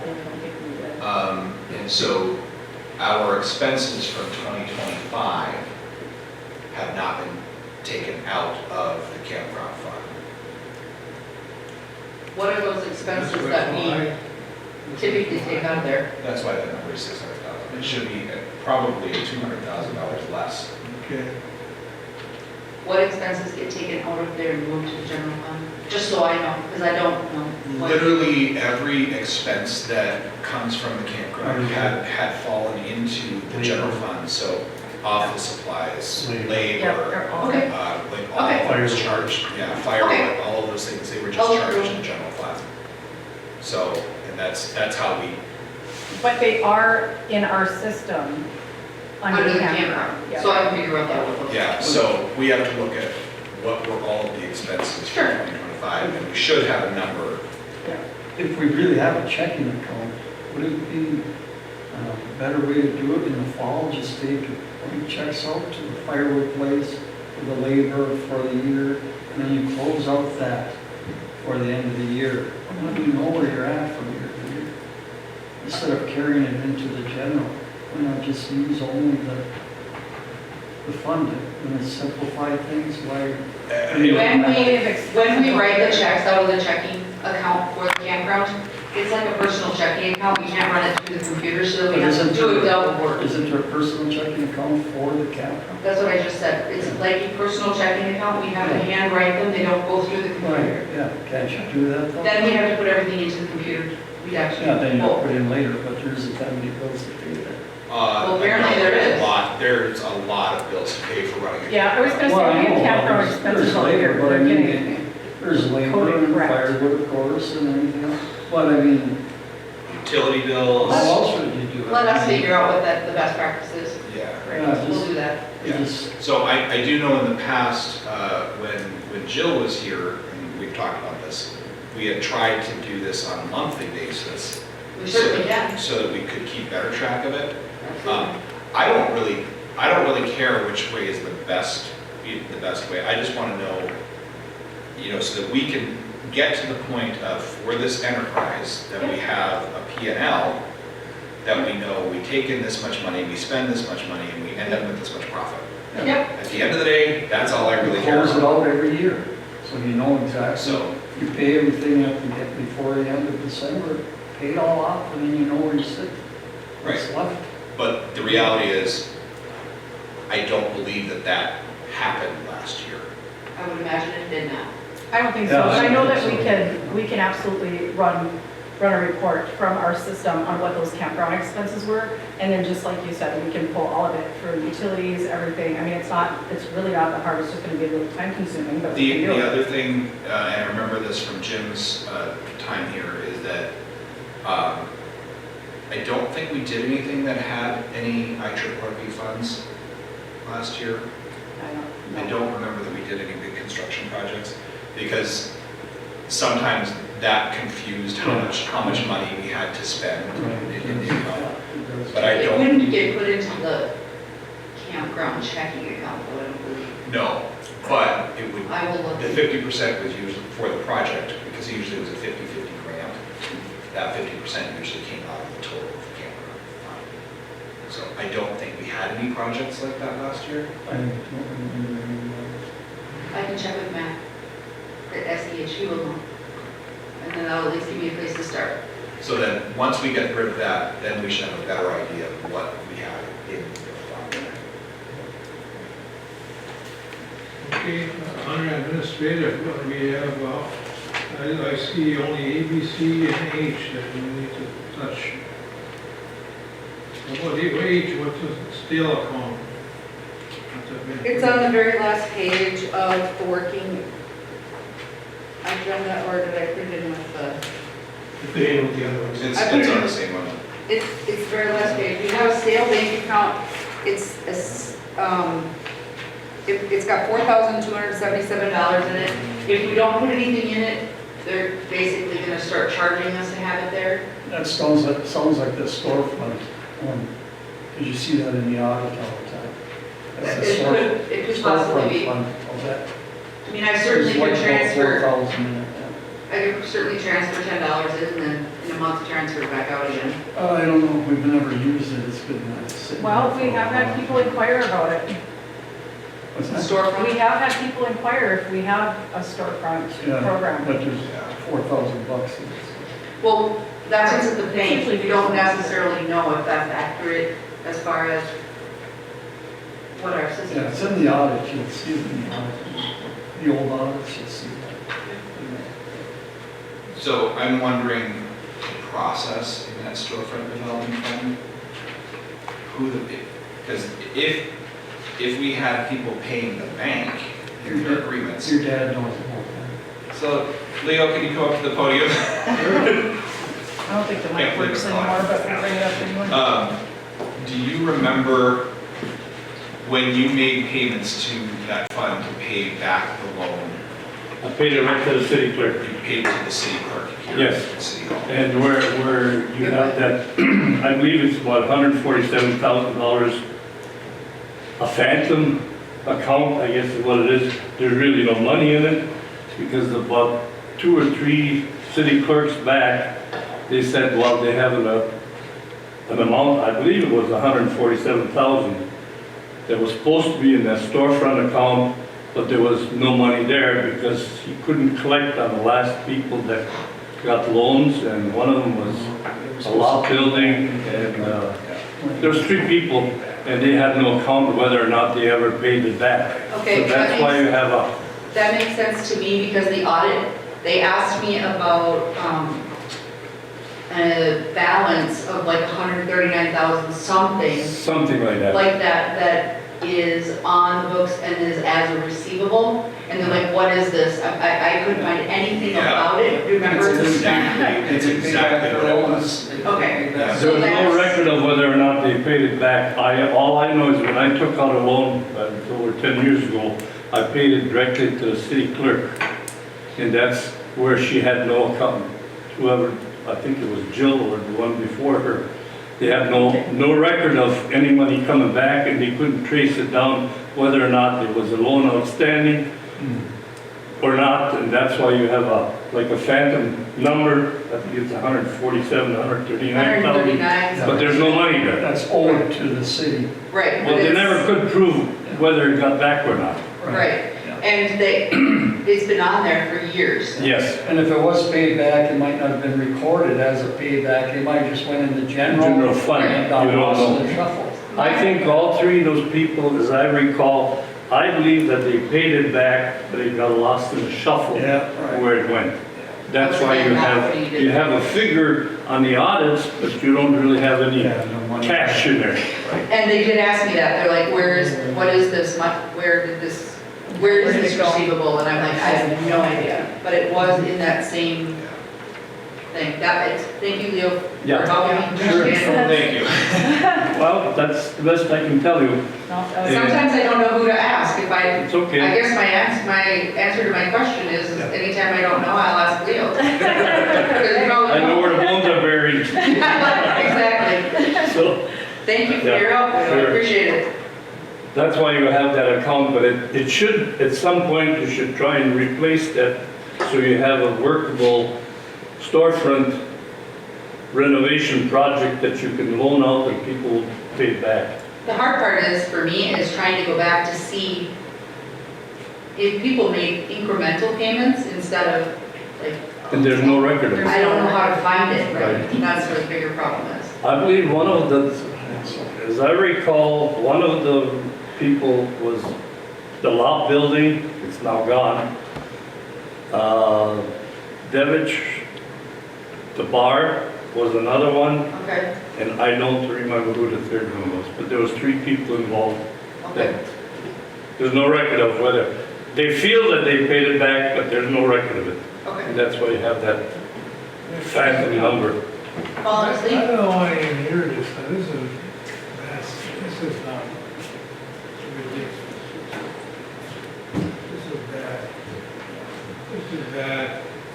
So for that account, that stale account. Yeah. Is there any pro and con, I mean, is there any pro for us keeping it open?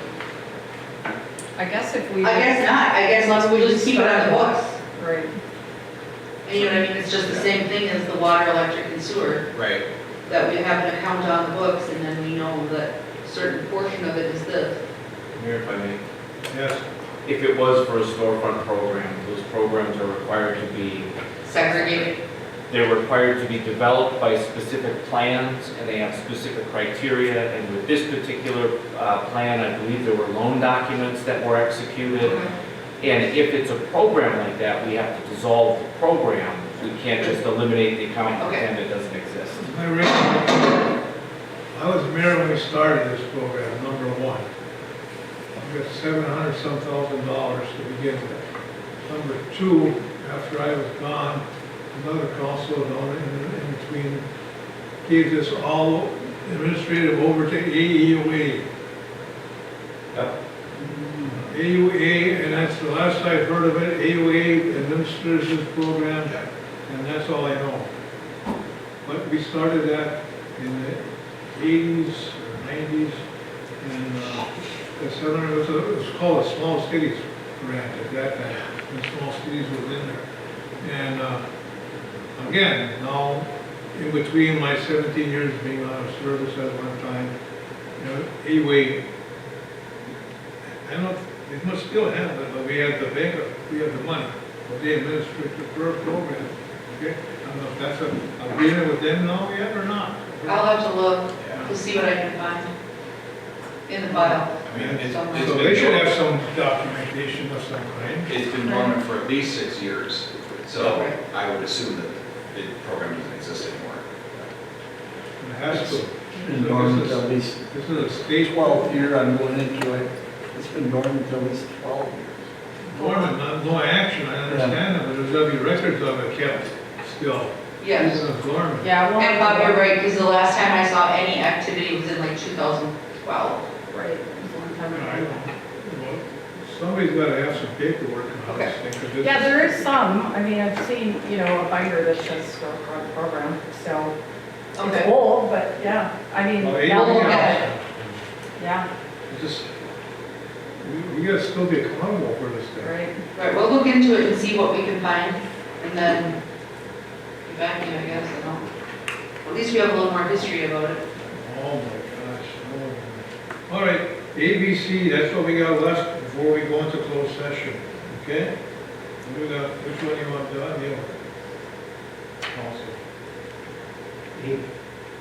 A? Okay, it's ABC, then we go closed session.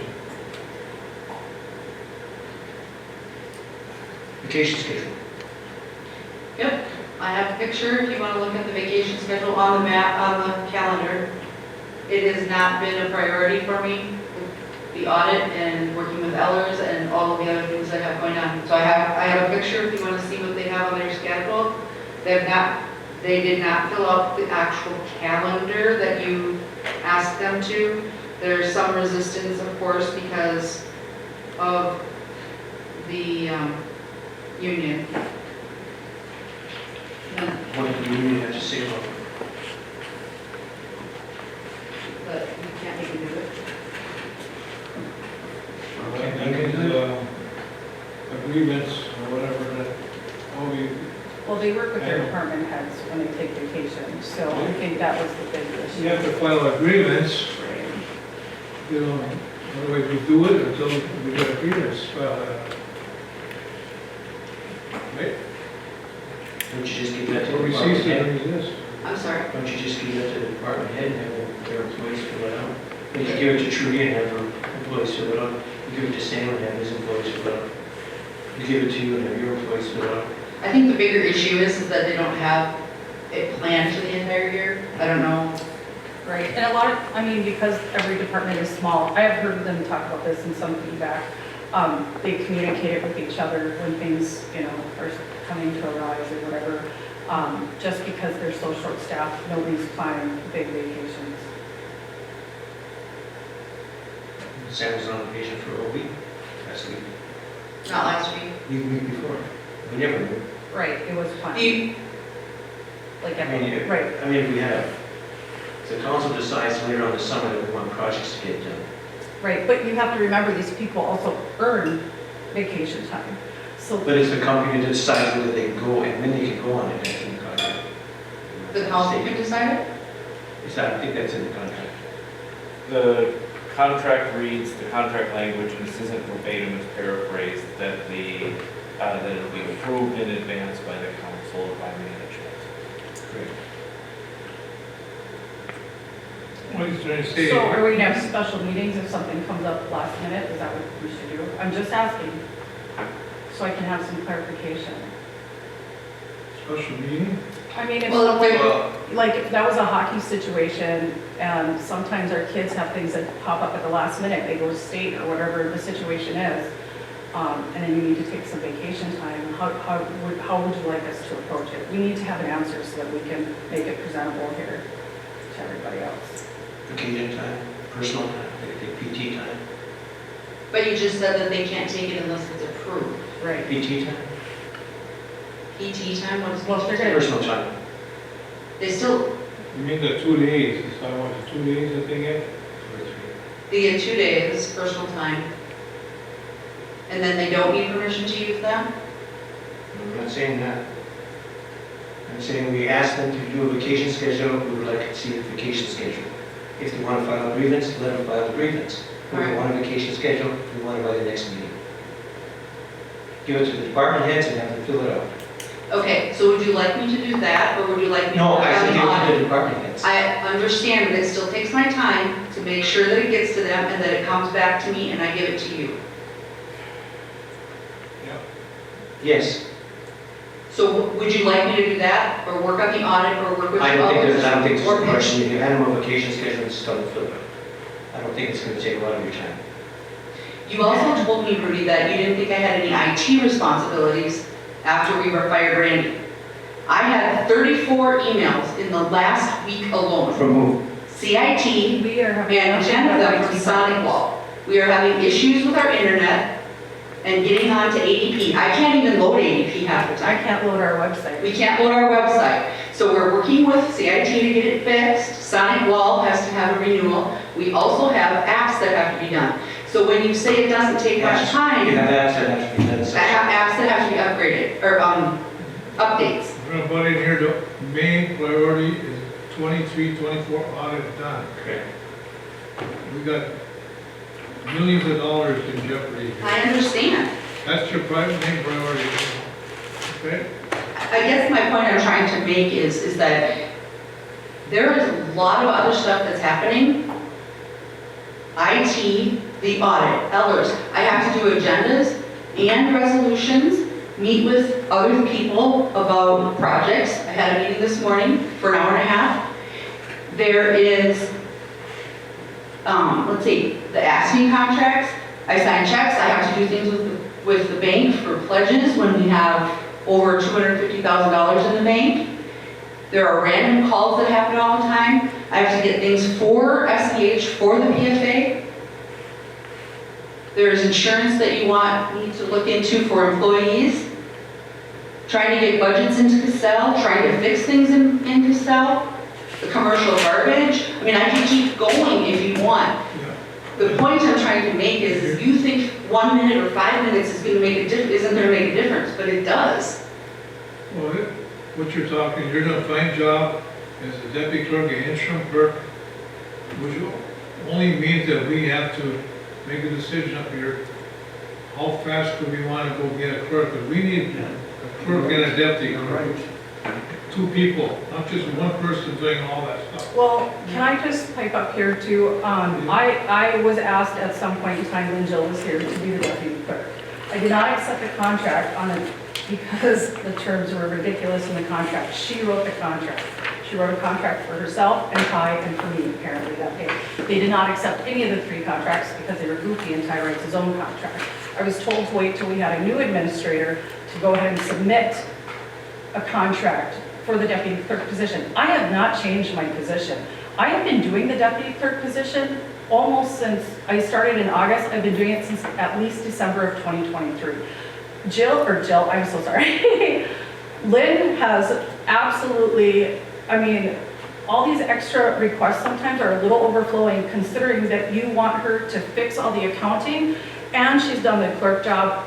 She doesn't touch the deputy clerk, barely, because she can't. I'm doing all of that, on top of also fixing the accounting. It's a group thing here. We have a lot of work. So I think the issue here is we're trying to figure out what the priority is and trying to get clarification on it so that it can just be talked about once, get it done, and make it clear to all the departments, and we don't have to keep running back and forth. There's so many other things going on. We are making so much progress here with the books and everything else. I mean, it genuinely, it feels great. It really does, it feels great. But it's not something that happens overnight. We are cleaning up years of stuff. Audit, payroll, and bank reconciliation, and payroll. Payroll and bills. Right. Audit. And Everything it's, else, and it's agendas and resolutions and minutes and preparing the meetings. well, minutes are important because without I the know. minutes, And Marion is between the minutes. Right. audit can not be done without proper minutes and Right, recorded and put away. yes. The only reason I asked that is because we asked that at the end of last year. And it's already April. And those people have known about it. Rudy, well, we did a lot of things. We have I no understand. more other personnel here. Right, we threw called- someone in a job to clean up called after at city least 3 clerk, people. so, yeah. There was 2 people at that time, Right. and it was never got communicated right. Well, now we have 1 person or 2 person. Everybody's gonna find out, okay? Let's take this up some other time and stuff. What else we got? Organizational chart. Is that ready? No, it's not. Okay. Office arrangement for better efficiency. I don't know what's the matter with that office. It's just that we had an opportunity to get cubicles for very reasonable price. We did. We are not, that is not on the priority list for, Right, something right now. nice. It's Yeah. not. We need some electrical work done in there. So it's on the back burner. Side all the time. This office arrangement for better efficiency was Rudy asking to put it on the agenda, so I did. Okay. Okay, we'll have to just take that up another time, I think. Yes, But- that's fine. And all this stuff has to be done at a meeting, and unfortunately, we got too much stuff and a lot of discussion. Okay, let's move to closed session. No. Flowers. I would, No, the flowers. I would You didn't want to get $750 for flowers. Oh, we didn't, Yeah, that's on the, all right. yep. 750? Yep. It was 500 last year. Okay, It was so- 500 last year, and we almost went over the prices went up. So I'm asking that we can get a purchase order of up to 750. It'll probably be just north of 500, but I don't want to, Okay, let's go. Somebody make a motion? I'll make the motion. Motion by Councilor Barnes. Second. Second. Councilor Bertocci to approve $750. Who wants to who? It's to Burns. The purchase order goes to Burns Greenhouse and Forbes. Burns Greenhouse and Forest for city flowers. Any more discussion? All in favor, say aye. Aye. Aye, opposed, say nay. Motion carries. Now I think we got all our additions done, correct? Yep, that's all. Okay, we can move into closed session. Recess. Closed session, motion by Make the motion. Councilor Bertocci, and second by I'll second. Councilor Skrillex at 9:34 PM. All in favor, say aye. Opposed, say nay. Motion carries. We are in recess.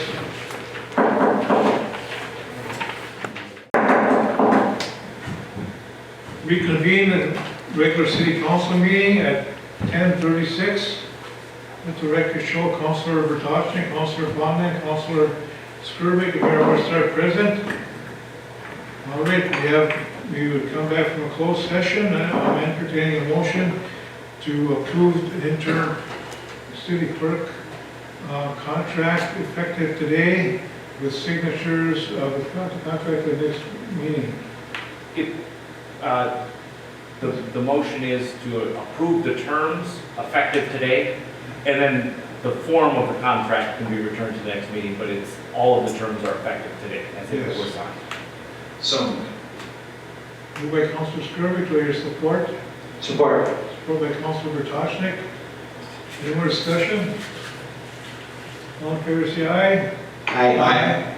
Opposed, say nay. Motion carries 4-0. Do I have a motion to adjourn? Motion to adjourn. Second.